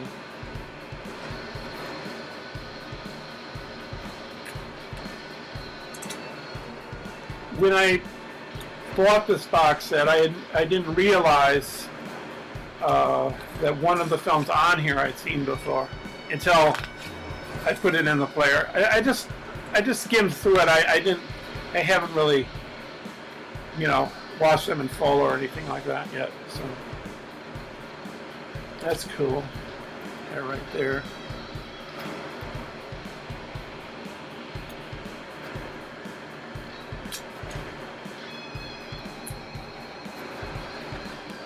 That looks like the Zorn or whatever in Star Trek. The Star Trek movie. Not a movie, TV show. You know, the original William Shatner when he's finding that lizard guy on the planet. I'm not really a Star Trek person, but it just made me think of that looking at that, you know. Next up we got, this is with Bob Hoskins and Helen Mirren, and it's directed by John McKenzie, The Long Good Friday. It's got audio commentary director John McKenzie, Action Oil Studio, a documentary about the early years of handmade films. Introduction by Criterion Collection curatorial director Ashley Clark. Documentary about the making of the film featuring interviews with Mackenzie and actors Bob Hoskins and Helen Mirren. Interviews with Miho and screenwriter Barry Keefe. Program comparing the soundtracks of UK and US releases, trailers. You know, they have these Criterion's YouTube channel shows the Criterion Closet videos where they have celebrities, mostly celebrities. They had a teacher in just recently. But they have them go in there and pick film to take with them and put them in a tote bag. And now they have a Criterion van going around America, and they're allowing, you know, ordinary people to go in there for like 5 minutes maybe and pick 3 films at a discounted rate. And you know, I don't have the economic means to really go to Los Angeles or even New York City to pick, you know, go in there. And if I ever had the chance to go in the Criterion Closet, I would, because I have so many Criterions, and I buy the ones I want, and the ones I want that I buy that I don't like, I get rid of, or the ones that I don't really care for in the first place I don't buy. But if I was in the Criterion Closet, I think what I would do is I would get it for other people, you know. That's what I would do. This one's called All the Strangers. It's got a conversation between director Andrew Haig and author and critic Michael Carezzi. New interview with cinematographer Jamie D. Ramsey, behind-the-scenes documentary and featurettes. I think I'll premiere this video on YouTube, and probably gonna bore somebody. It's gonna bore people to death. Maybe not everybody. I think some people. I think there are people on YouTube that do watch these videos. I mean, I have a hard time sometimes watching long movie collectors videos. So I don't know, but I guess some people like this and they watch them all the way through. And it looks like this video is going to be hell of a long video. I'm doing it in parts, separating it, and then I'm going to join it all together and throw it into one big video. These are produced by Val Lewton. I Walked with the Zombie, directed by Jacques Tournier, and The Seventh Victim, directed by Mark Robson. And they got audio commentary of Walked with the Zombie, featuring authors Kim Newman and Stephen Jones. Audio commentary on The Seventh Victim, featuring film historian Steve Hart Haberman. Interview with film historian Imogene Sarah Smith. Audio essays from Adam Roach podcast. The Secret History of Hollywood, featuring stories about the cast, crews, and productions of both films. Shadows in the Dark, the Val Lewton Legacy, a documentary featuring Newman, Val E. Lewton, son of producer Val Lewton. Filmmakers William Friedkin, Guillermo del Toro, George Romero, John Landis, Robert Wise, actor Sarah Karloff, and others. Maybe she's really Boris Karloff. Excerpts from The Origins of the Zombie from Haiti to the U.S., an episode of the PBS series Monstrum, hosted by scholar Emily Zarka. So, I met George Romero. They mentioned I met him at a horror convention. He died the year after that. He signed my Daughter the Dead box set. I think he always signs everything Stay Scared, George Romero. Because I had a friend, and I showed 2 of the videos I bought from him after he passed away, Roger, and he met George Romero as well, and he was saying the same thing too. Like I think Roger said, like, can you write whatever on my I guess it's a flip part of the book.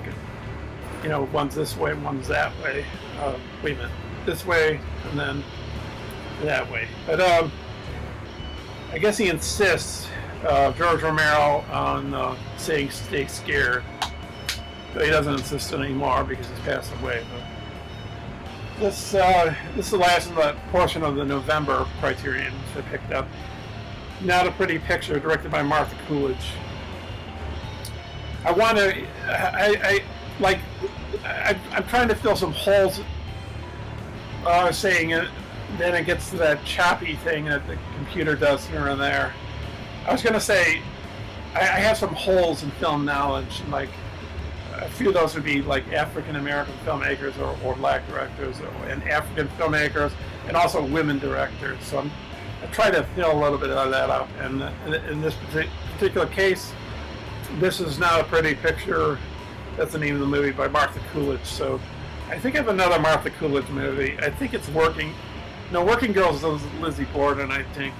I don't know if Lizzie Borden, that name is, there's a serial killer from the 1800s, I think, called Lizzie Borden. I don't know if that woman chose that name because of that, or if that's just her name. I'm not sure. I think I have another Martha Coolidge movie. Maybe I don't. I have a few other some movies directed by women, some Jane Campion, Heart of a Dog or whatever, in Piano. I think there's one, Desert Hearts. I can't remember if you directed that one. I have Catherine Breillat's Fat Girl. I have Barbara Loden's Wanda. Wanda's great. I love Wanda. Interview with Coolidge, conducted by filmmaker Alison Anders. She directed Gaslight Laundering. I don't have any of her films, but I know who she is. Old-Fashioned Women, a documentary by Coolidge about her grandmother. I also, I think it's later in this video. Is it later in this video? Yes. When I mentioned later in this video that the character of Javier Bardem for No Country for Old Men, when I show that later in the video here. I say, I can't remember the character's name, but now I can't now remember it. So I'm gonna put the subtitle when it comes up, but I'll say it now. Anton Sugar, that's his name. I couldn't remember, but I'll put up the subtitle anyways. All right, let's continue on with another part of the Criterions. Okay, so this portion of the video, we're talking about Criterions. This portion is, let me figure this out here for a second. This is the November part, I believe. So we'll call it the November part. So I think it's November when I got these, when the Barnes & Noble November sale hits. This is what I picked up. So I think I mentioned somewhere in this video, I don't know where, that I mentioned Scarface, the Al Pacino, but I also mentioned the version that came previous. I think it's directed, Howard Hawks directed this, and it's got Paul Muni, but it's also called Scarface, and it came out in '32. I think before the censorship, like the Hayes Production Office or whatever, could control things. So I think it was a little alternate ending from the censored version of the film. New conversation with author Megan Abbott and actor Bill Hader. Bill Hader, I think, is on SNL, or was. As a new interview with film scholar Leah Jacobs and director Howard Hawks for this innovative use of sound and editing. So I guess there's not a ton of special features, but I gotta get cracking on my movie collection. I mean, I'm looking at, doing this video and organizing. I'm organizing the parts. I got them all on a list written down, so I know what I'm showing and everything. But yeah, so that's that. And then we got this is a good movie. I have it on DVD. I don't know. I don't remember if I've given it to my friend or not yet. But it's No Country for Old Men, and this is the Criterion of it. And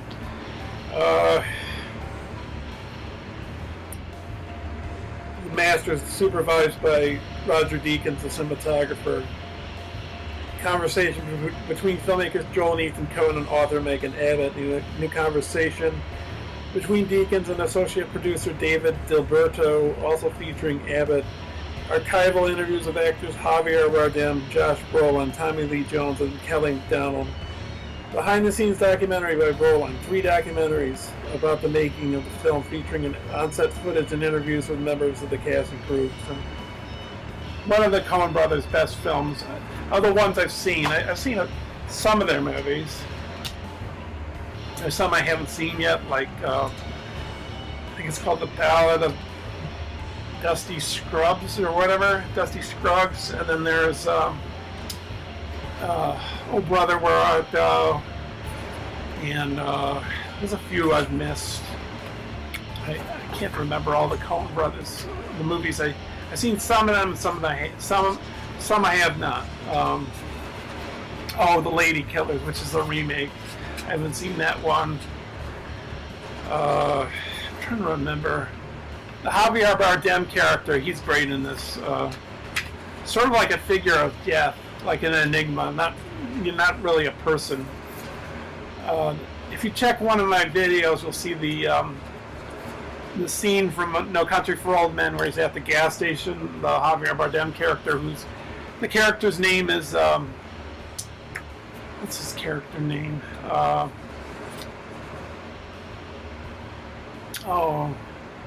What's his name? I can't remember the guy's name. I'm gonna put it like right here if I can't remember it, because maybe I'll remember it later on. Just a ruthless killer.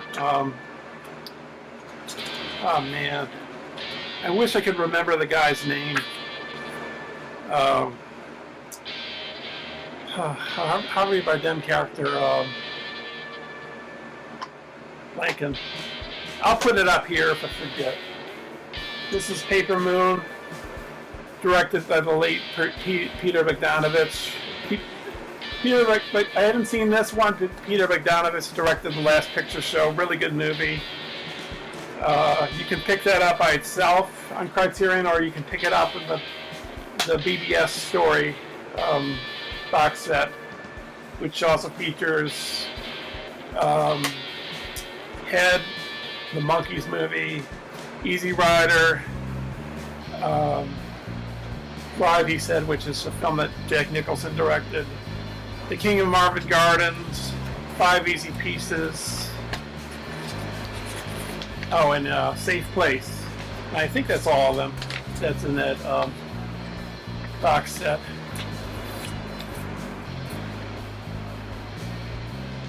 Five Easy Pieces is the one where he's at the diner and he wants to order a meal, and they don't accept substitutions or changes on the menu.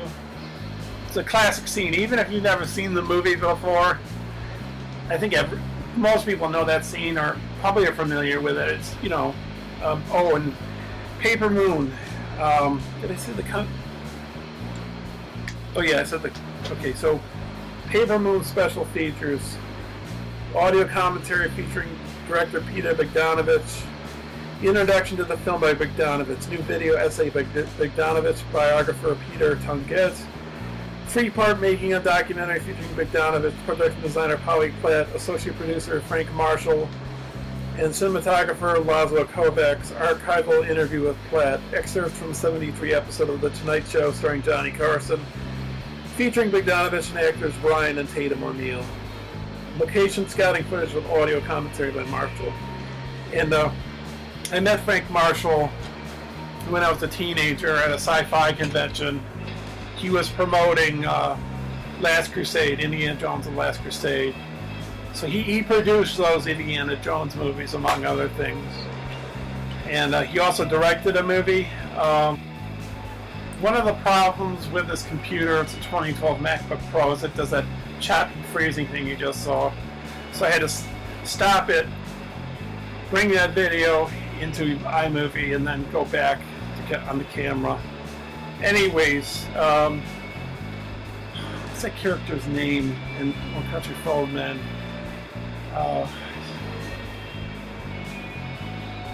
the Javier Bardem character. I can't remember.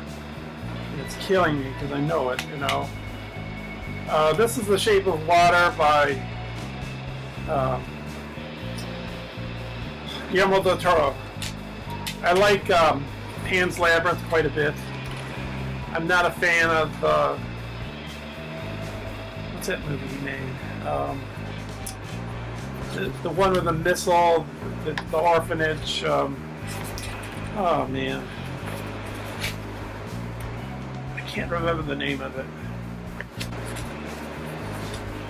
What's the name of that movie?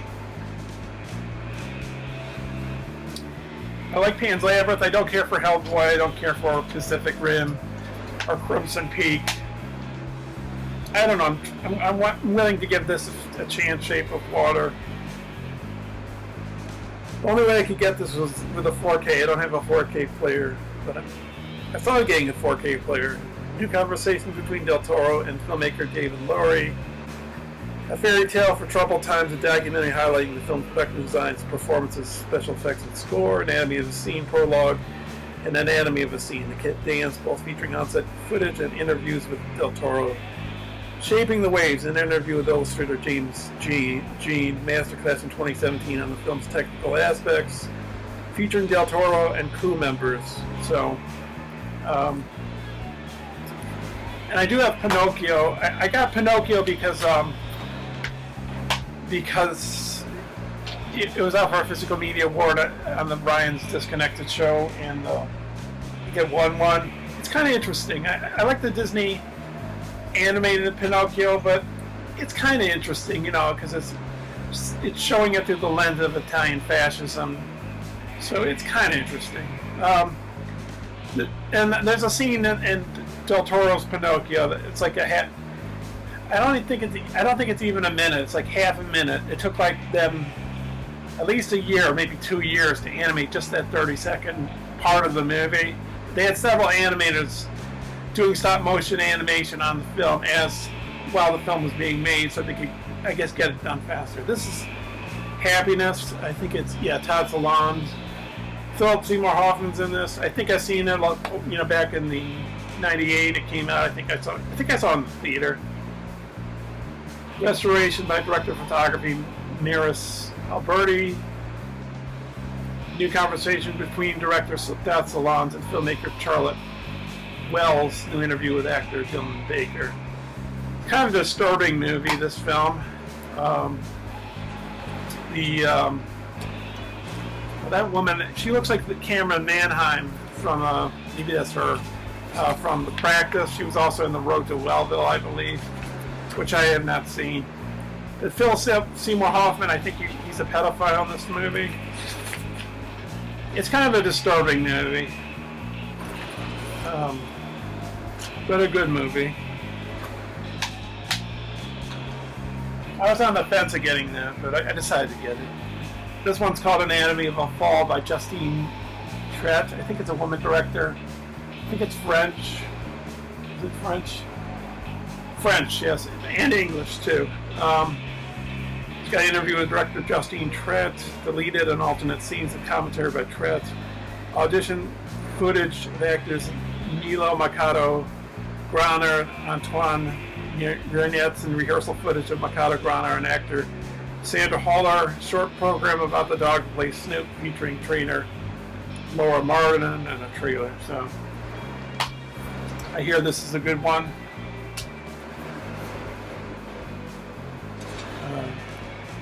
I think she's on trial for either what is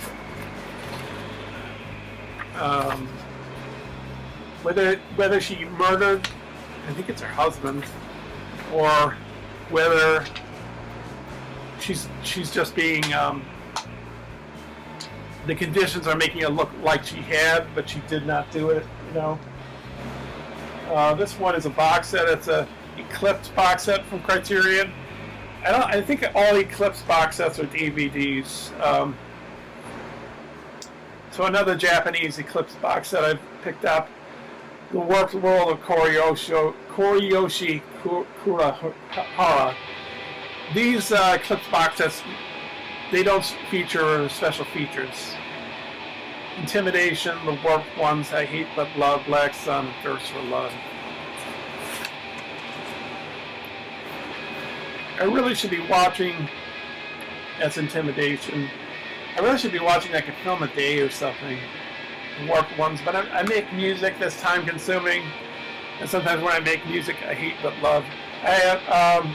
Sometimes when I make music, I want to just finish it, Black Sun, and it's hard. Takes it. Thirst for Love. That takes takes part of the day away. You know, it takes the whole. I don't know. I have to learn to manage my time.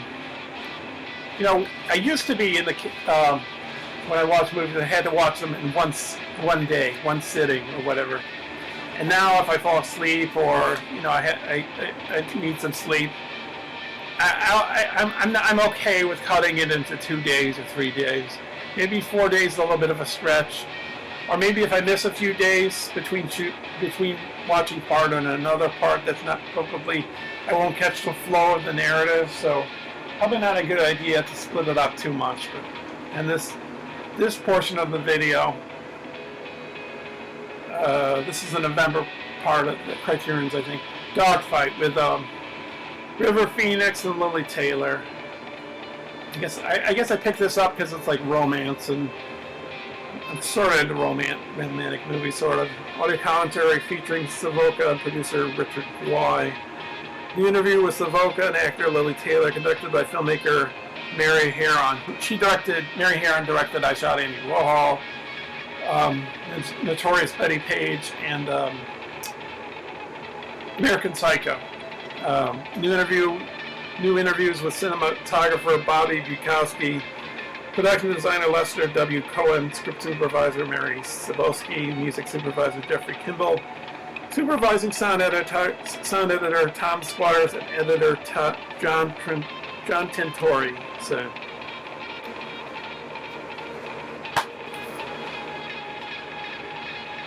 I think this is a period piece, like it goes back a little bit. Because you can see how they're dressed, like, I don't know, maybe it's the 60s or the 50s or something like that. I don't think I know much about this movie, so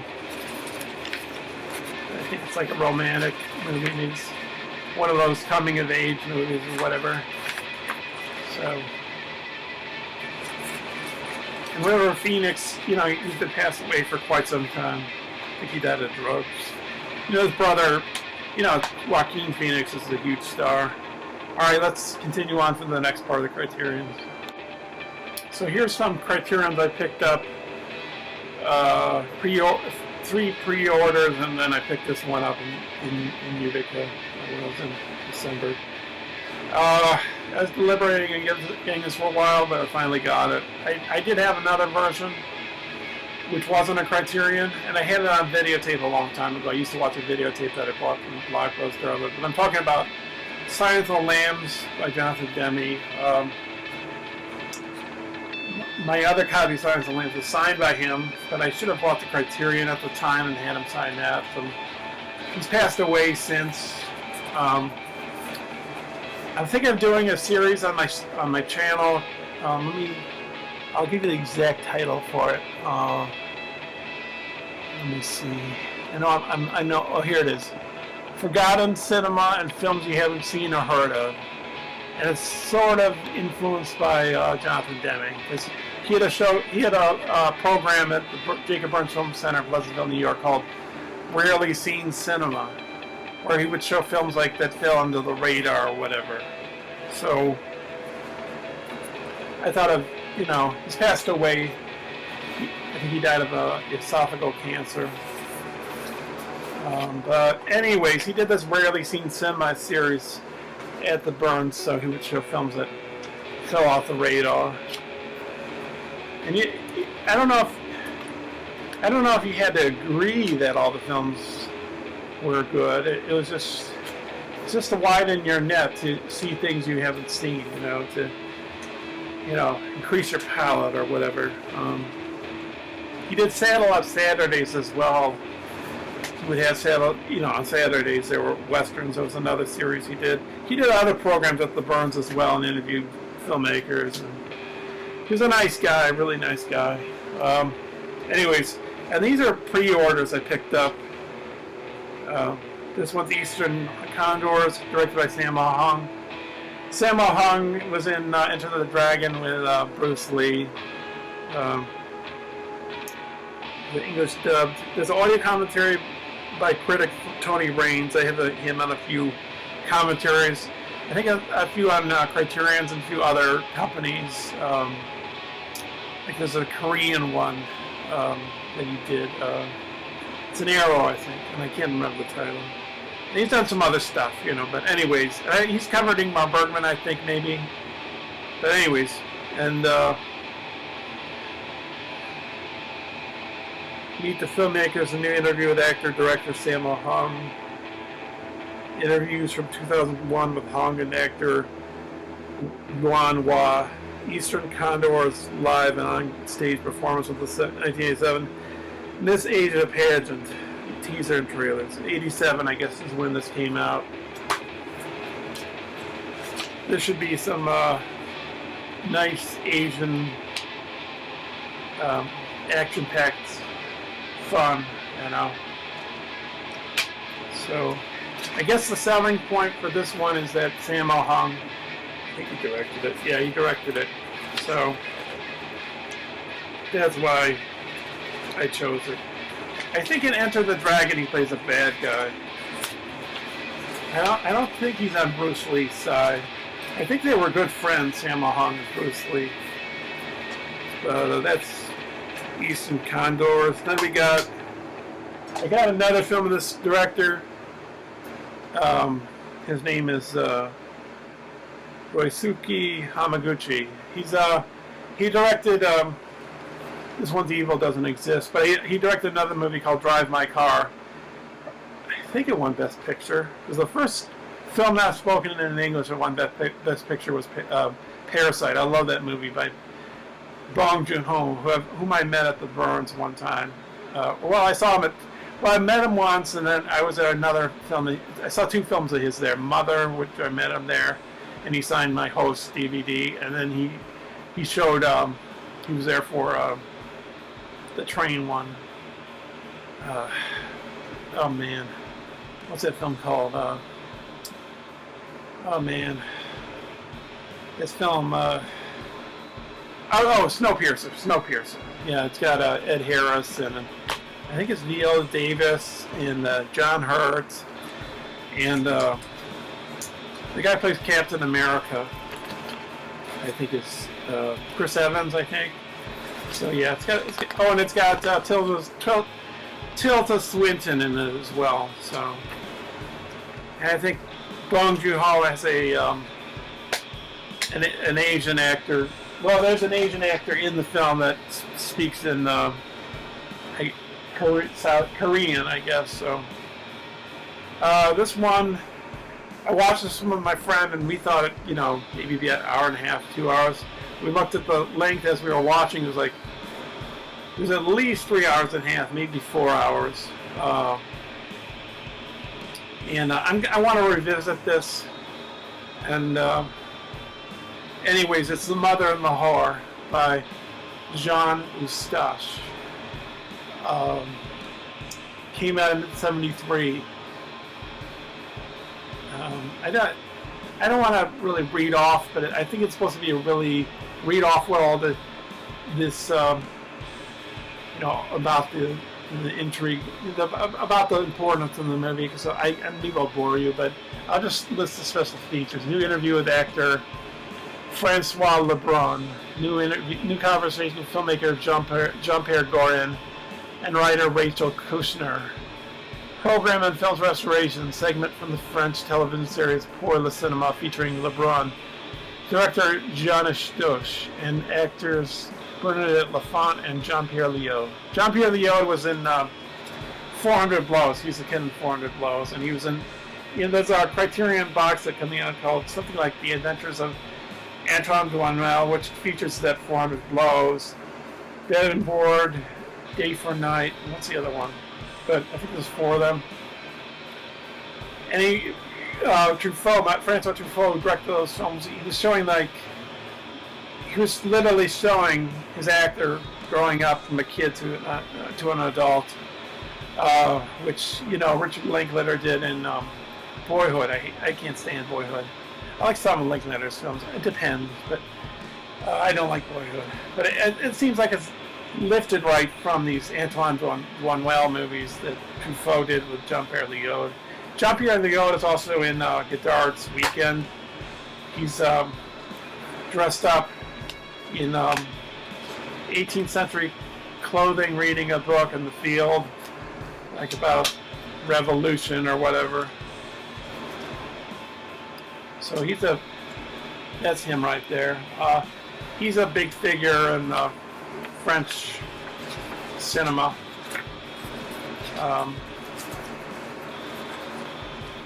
I guess this involves sex, and it's like an epic film. And I think the director, let me just see.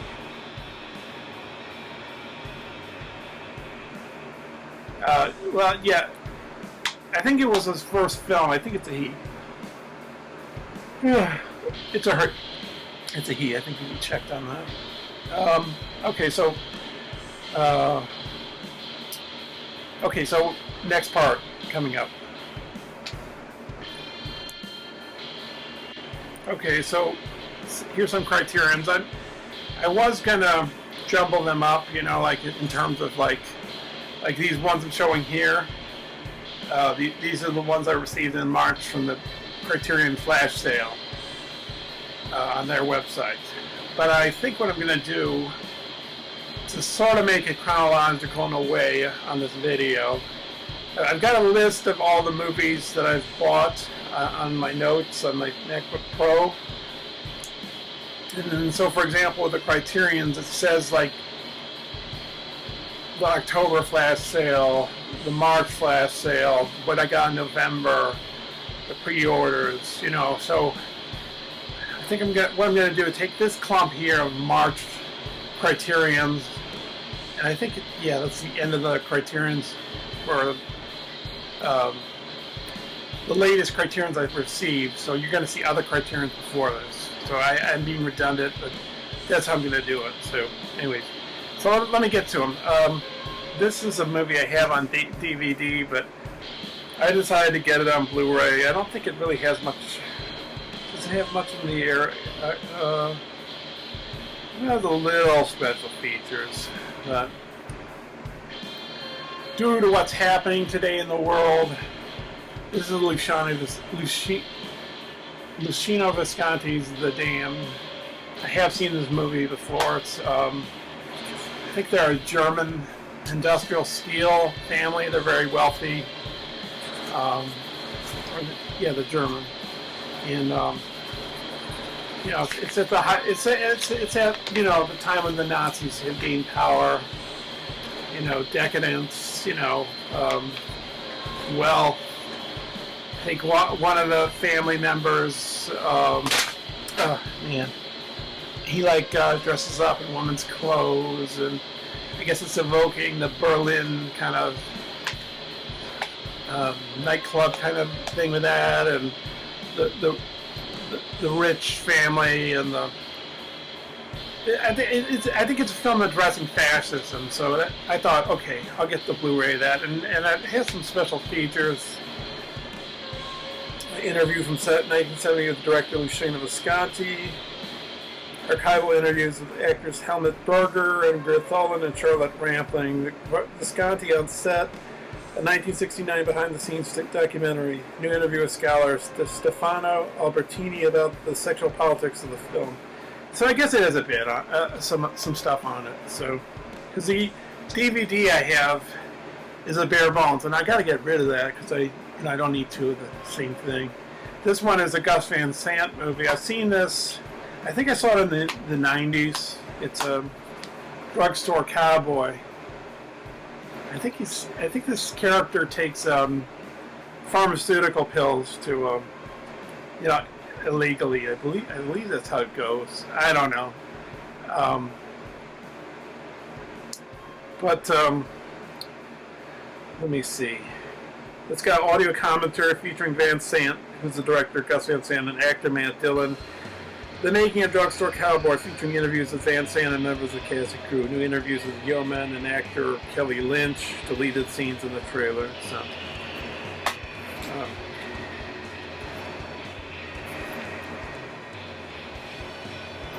some pills there.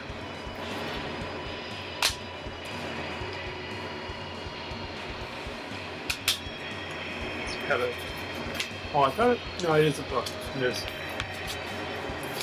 Or is it? You know what? That looks like William Burroughs, the writer. You know, the part of the Beat Generation. There's a. You know, I like David Cronenberg. But there's a movie of his I just can't get into, which is Naked Lunch. I think I still have a copy of it, and I want to get rid of it. And I've never really got into that movie. It just kind of like I tried to listen to the commentary like 3 times, I think, and I fell asleep all 3 times. You know. So, oh, and this is the inside of the dam.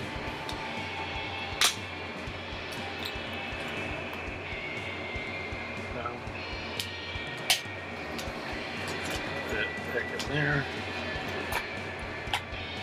You know, I know these videos, these collection videos are long, but Kubrick 11 1972, my channel name, I think some people are watching these videos. I think a lot of people are. The people that are collecting people, you know, people that collect movies. I think they're watching these. I think people do watch these. People that collect movies, I think they watch I think they watch their videos, even if they are quite long.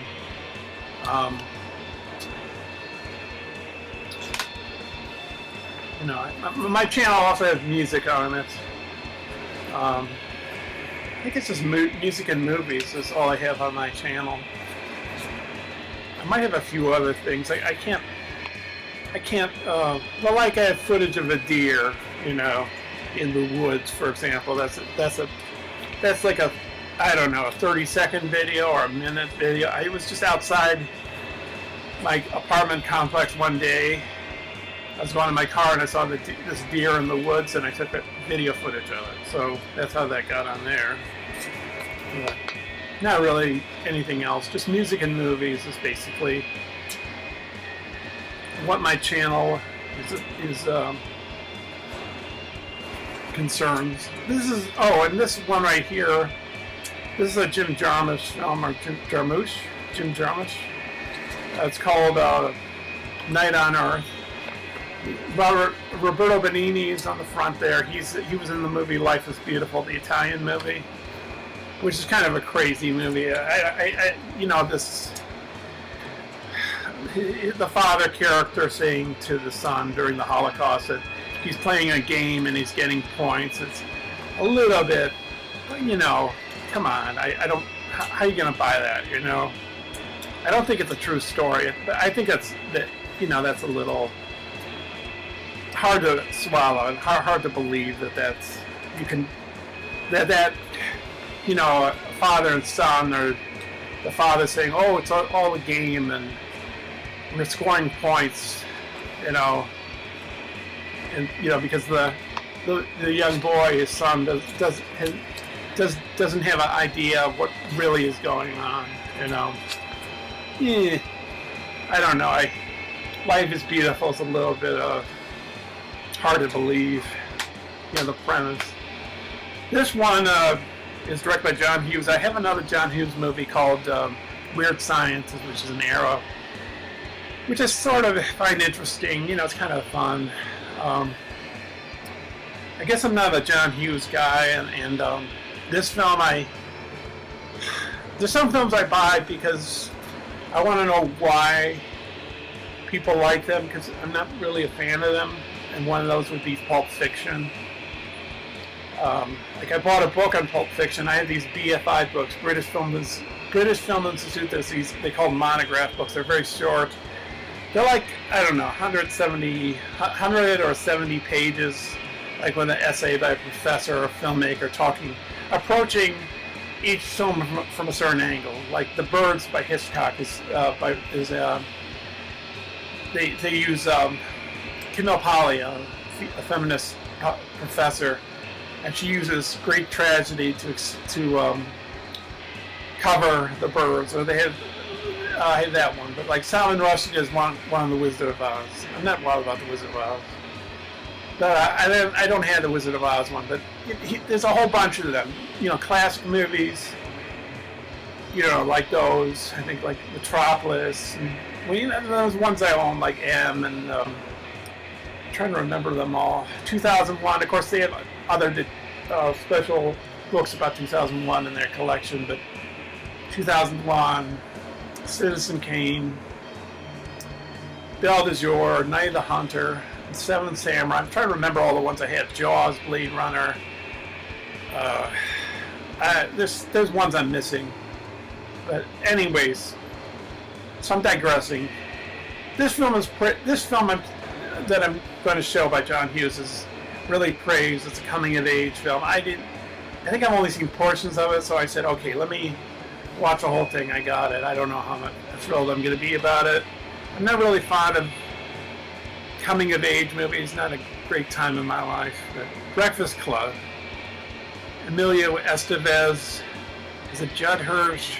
Ali Sheedy, Molly Ringwald. I think the other guy, I can't remember his name. This guy was in this guy was in Weird Science. So I know like part of the plot is that they're in detention on a Saturday, I guess, and they're one is a popular girl, and another one's the ill-behaved kid, and then there's a nerd and a arty woman girl, and am I covering them all? And a jock. Yeah, there's a jock. I guess it's the people you meet when you're in high school. I want to say something that maybe is controversial. I think everybody should go to public school, because in high school, I think you should graduate from high school, because I think it's like a microcosm of what the world is like when you leave it. And I know I'm going to get flack for this, but I don't think homeschooling is a good idea. I know that bullying is not a great thing. I don't know if I was sort of bullied when I was in school. I wasn't a popular kid, but I sort of think it prepares you. I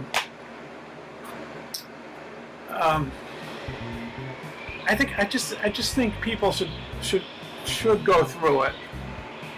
And sometimes sometimes it can be painful for kids, but I don't know. I sort of feel that you have to like experience it, and maybe I'll catch some flack for that, It's like homeschooling, you get dogmatized by your parents to think a certain way, and you're not aware, like it just keeps you sheltered from the rest of the world out there, and you just don't know what the rest of the world is like, and I don't know if that's really a good thing, so, but this is going to be the last part of the Criterion, so I'm going to record the other parts of Criterions after this, but you'll see it before this. So, anyways, I'm going to continue on. So, next up, we'll have another portion.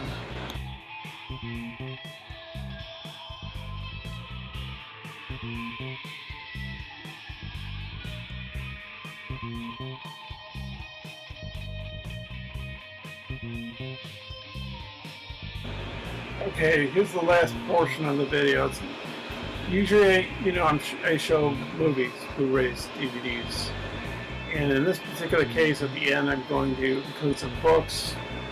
They're ginormous books. They're all from Taschen, Taschen. Maybe I'll put a link to their website, because generally speaking, I think all their books tend to be big with lots of pictures and glossy glossy pages, and I'm gonna try and get to maybe try to wrap this up fairly soon. But anyways, first one is the Charlie Chaplin Archives. I have a Kubrick one, and I have a one on his film Napoleon, with like the screenplay, the costume test, the the scouting for the locations. Oh man, I can't do this thing. I don't want to break the binding here. I got this used off of eBay. But oh man, I don't know. These 3 books, they are incredibly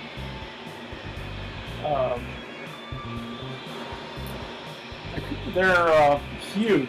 They're just, as you might notice, like these right here look like the earlier Chaplin movies. Oh, that's the Great Dictator there, I think, right there. Or maybe not. Maybe it's another movie. Let's some stuff there.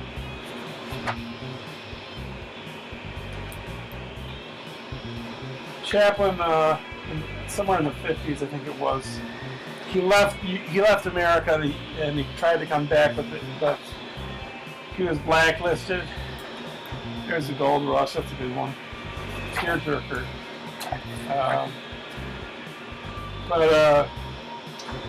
But I guess he did some leftist socialist stuff. I don't know, or maybe his films evoked that. I don't know, but he made a lot of great movies. There's a Circus. I haven't watched the Circus yet, but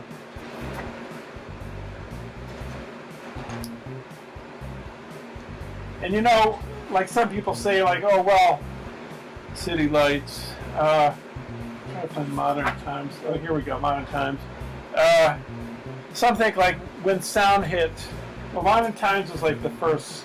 He used a little sound in Modern Times, like the boss speaks, and you hear sound effects, but you never hear him speak. The tramp. But when he went totally set to sound, which was The Great Dictator, which is a very good movie. I don't really think when he went to sound that it was really bad for him. I think he adapted quite well. You know, I know people say otherwise, but I disagree. I think he was pretty good, you know. But yeah.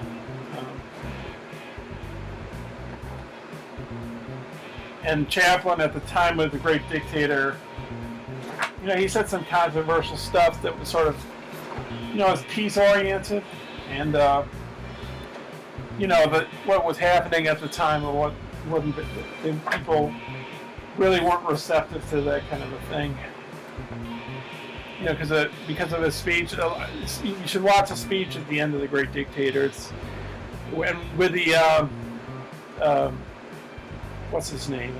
The composer, Hans Zimmer, which I think is the music from Inception with the speech mixed with the speech. It's really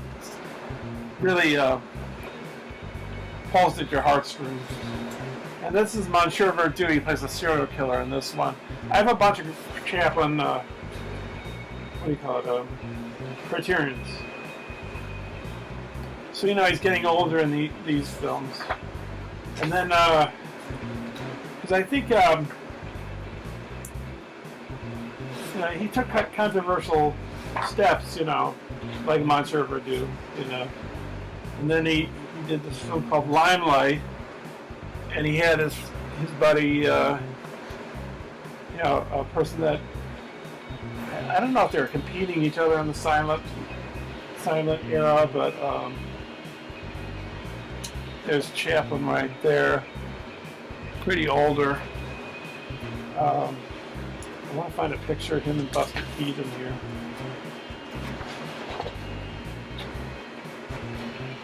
This is cool. Oh, this one is Limelight, so Yeah, here we go. Trying to see if there's. Well, here's one photo of them together. There's Buster Keaton. Here's Chaplin here on the other side. Buster Keaton. Buster Keaton's later life, I think he was an alcoholic. As I was saying, the camera yet again did a third time cutting me up like that, chopping me the motion up. Buster Keaton, that I said, became an alcoholic. Maybe he lost his home. I think he had a very hairy divorce, very contentious. But I think he rebounded towards the end of his life. But Chaplin and him.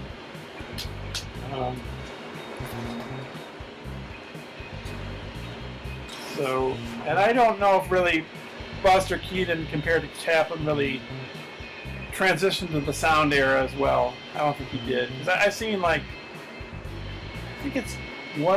seen at least one Buster Keaton sound film, and I don't think it didn't work for him. I don't think. This is Chaplin here, King of New York, one of the later movies. And he was exiled from the U.S. during the House of Un-American Activities, just blacklisted because I guess they thought he had leftist. They had leftist thoughts, they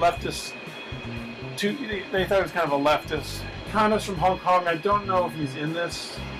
Sidney Chaplin, I guess, is in this with Tippi Hedren, and of course Marlon Brando and Sophia Loren. Marlon Brando is one of my favorite actors. So I have not seen that movie.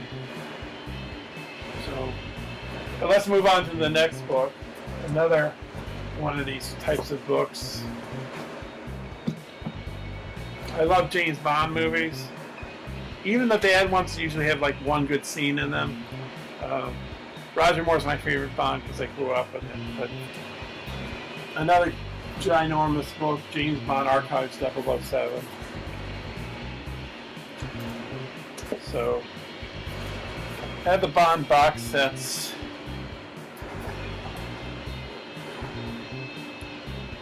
See Sean Connery there with Aston Martin, NBC.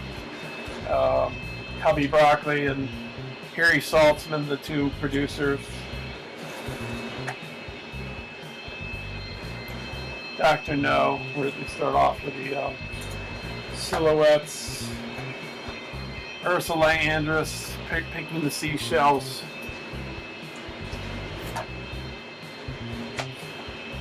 The very first Bond villain, Dr. No. And then you got From Russia with Love, you got Robert Shaw there, related to be Quint in Jaws. And then you have the film that really set the format for Bond, which is Goldfinger. You got what's her name? She's put in gold. She's painted in gold when he wakes up. Oh yeah. I think I could show this. So it's what is her name? Jill Masterson. That's a character's name. And then Thunderball. Probably one of the worst Bonds, Thunderball. Except the starting is good. I'm gonna skip some pages, but you know what this one is? This one is Casino Royale, which is technically not a real Bond film. It's a comedy. It's a spoof. You got Sean Connery and David Niven playing James Bond, and I think Peter Sellers was playing him too in that movie. You got You Only Live Twice, which was the second to last Sean Connery.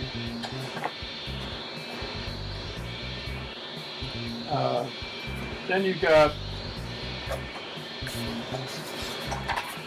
On Her Majesty's Secret Service, the only one starring George Lazenby, where Bond gets married. I think they shot this on a fairly low budget. Peter Hunt directed it. He was the editor for the previous Bond.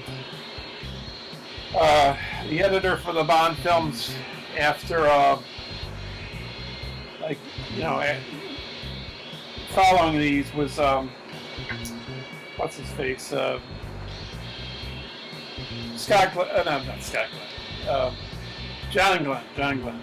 So, and his first was For Your Eyes Only. This Diamonds Are Forever there, because I guess, well, no, the producers asked Sean Connery to come back, and some people thought I guess that George Lazenby didn't do a good job. I think they wanted to continue with George Lazenby. I think like maybe he grew a beard, and probably Bill Broccoli was mad about that. I'm not quite sure on all that. Live and Let Die, Roger Moore's first Bond film. It's got this great, I don't know if it's in here. There's too many, there's a ton of pictures in here. He was, I'm just going to skip that.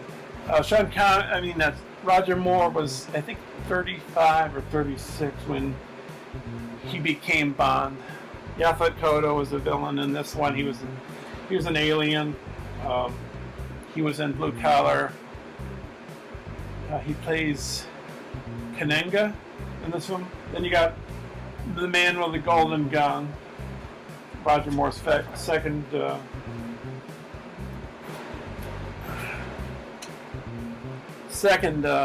Bond with Christopher Lee and Britt Eklund. It's a good one. And Ken Adams designed most of the sets of the Bond films, but this particular one, I think he was working on another film, so they got Peter Lamont, I think his name is. I think he was like an assistant art director, so they bumped him up to production design, art directing, designing the sets. So Ken Adams responsible for creating those great sets you see in the Bond movies. He also did the sets for Dr. Strangelove and for Barry Lyndon, and he did Madness of King George. I haven't seen that, but that was a while later. He's passed away now. This is my favorite Bond movie, or it's my favorite Roger Moore. I don't know. I guess if I have to choose, it's this one. It's The Spy Who Loved Me. And then Roger Moore considered this his best. I watched a film that he did recently, miniature of, is it called Atlantis? Stromberg, played by Kurt Jurgens there. The water coming from the underwater space layer of Stromberg, it looks a little fake when it's rising from the sea. But, it is what it is. You just get used to it. And then Stromberg's tanker, it was the largest set in the world at the time. Before that, it was You Only Live Twice with the volcano set. And then you got Moonraker. Moonraker's sort of uneven, but then you get to the scenes. The parachute scene at the start, the skydiving, the cable car scene is really cool. But then when you reach the very end of the movie, that's when things start get really cool, like going up in space. And they were going to make For Your Eyes Only first, before this, but Star Wars came, so that changed the whole dynamic.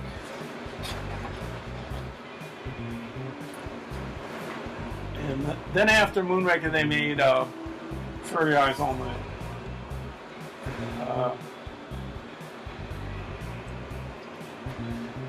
With Carol Bouquet. She was in Buñuel's what's that movie? That Obscure Object of Desire. It's an okay movie. Buñuel is one of my favorite directors, but that was his last film. And then Roger Moore's next film, Octopussy, and it had a return from Maud Adams, who was in Man with the Golden Gun, as Christopher Lee's character's sweetheart, love interest. Backtracking, Man with the Golden Gun also had Hervé Villechaize, the guy who says boss, the plane, and Fantasy Island. He's a small guy. he was in Man with Golden Gun is called Knick Knack in the movie, and he committed suicide a few years back. Probably more than a few years back. It's at least a decade or maybe more, a few decades since he's been passed away.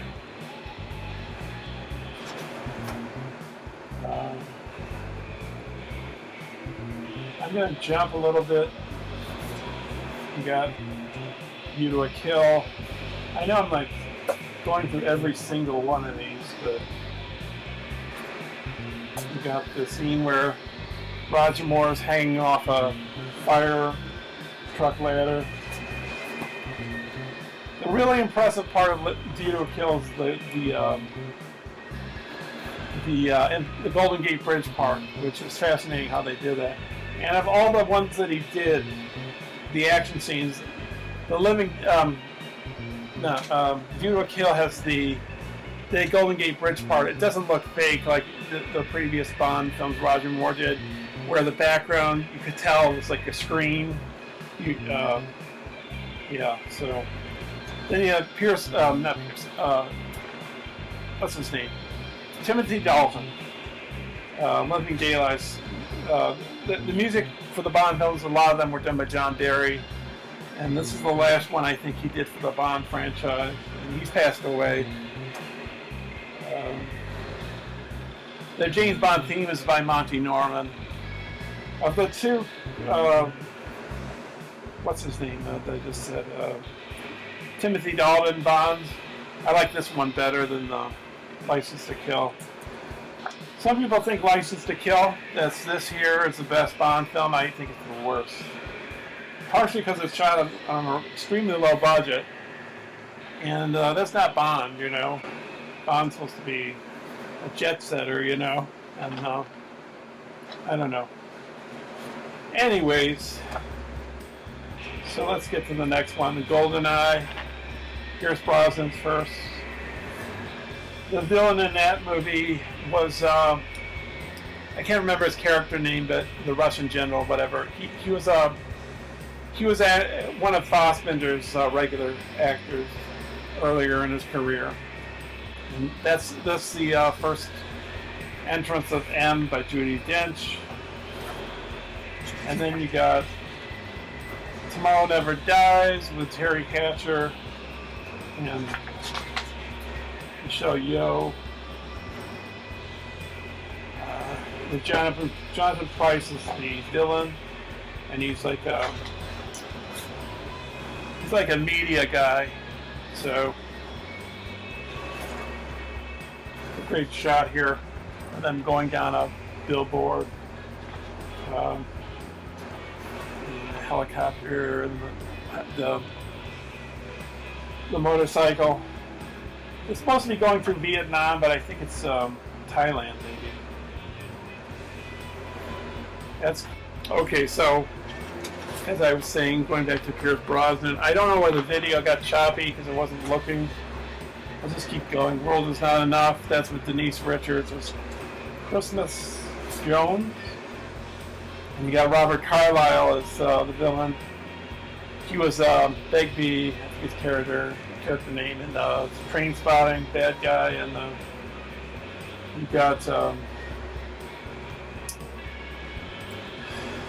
and he was in The Full Monty as a father, and he was in a movie by Ken Loach called The Carlos Song. He played a bus driver that falls in love with a Nicaraguan woman. And then you got the final Pierce Brosnan Bond with Holly Berry, Die Another Day. And then I don't know if the Craig Bonds are in here, but I assume they are.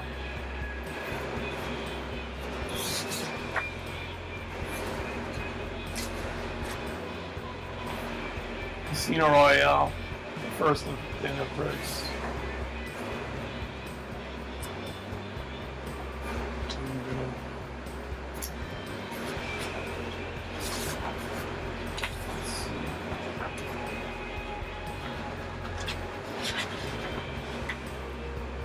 Quantum of Solace, I know this one gets a bad rap, but I like it. They probably say it's Daniel Craig's worst Bond film. Explosions, I like the explosions at the end. And then you got Skyfall.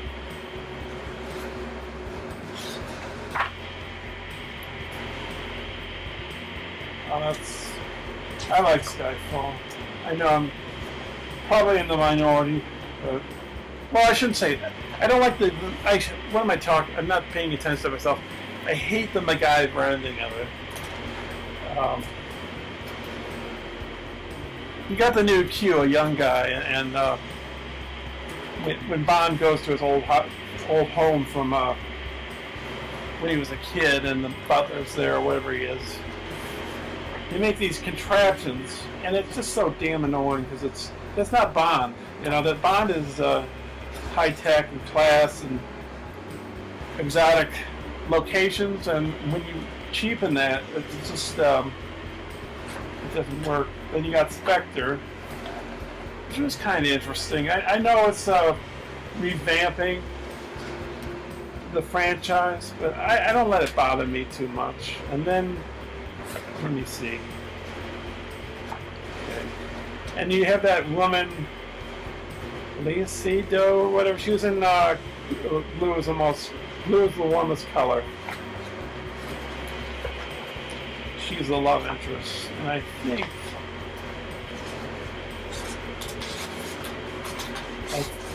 No Time to Die isn't here, so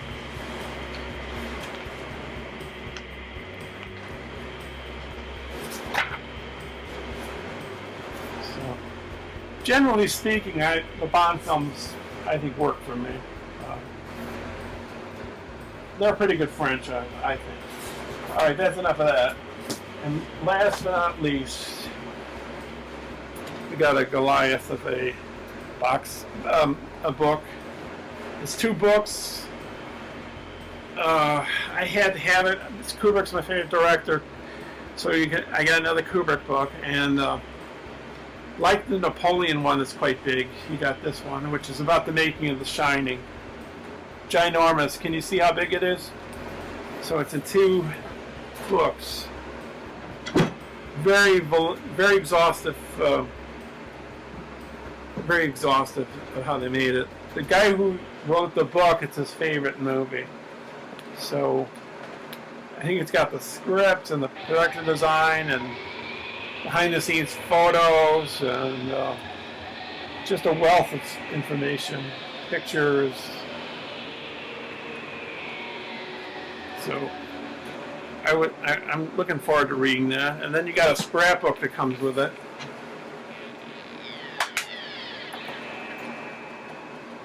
So that should be cool. Anyways, that wraps it up. And I thought of a thing I wanted to say at the start of the video. I'm going to bookend it at the end here. So I'm thinking, I've been playing around with, what's it called? AI images from like ChatGPT, which is a website. And right now I've been using the free one. I know there's a paid one. But they only give you so much time a day to do it, and then you have to wait another day to do it again. So I've been thinking of doing, for my thumbnail images for each of my new videos, is to do pictures, AI images. Like if I do some movie ones, like I tried doing a movie one recently, and it just still, I said, put me in a movie theater with such and such directors, you know. So, you know, it does it, but the directors look wrong. Like Alfred Hitchcock looks thin, and then I tell, you know, revise it, and then it takes Charlie Chaplin's mustache off. It makes 2 duplicates of Spike Lee, and I can't recognize all the directors behind me. So, and on the sides of me. I'm trying to figure it out because I listened to who I wanted around me. So what I think I have to do is I have to go on to Google Images and put that with my photo into the AI in order for it to get more exact, more accurate. If I want a bunch of directors, if I want a whole slew of directors, I think what I have to do is clump them and then clump another few more together, and then clump them up together and then put me in with that. I don't know. It seems very laborious and long, but we'll see what happens. But I want to do a bunch of images for my music videos, and for I'm hoping to do some film-related stuff in the near future. So, all right, that's it. Thanks for watching, and have a good day. Bye now.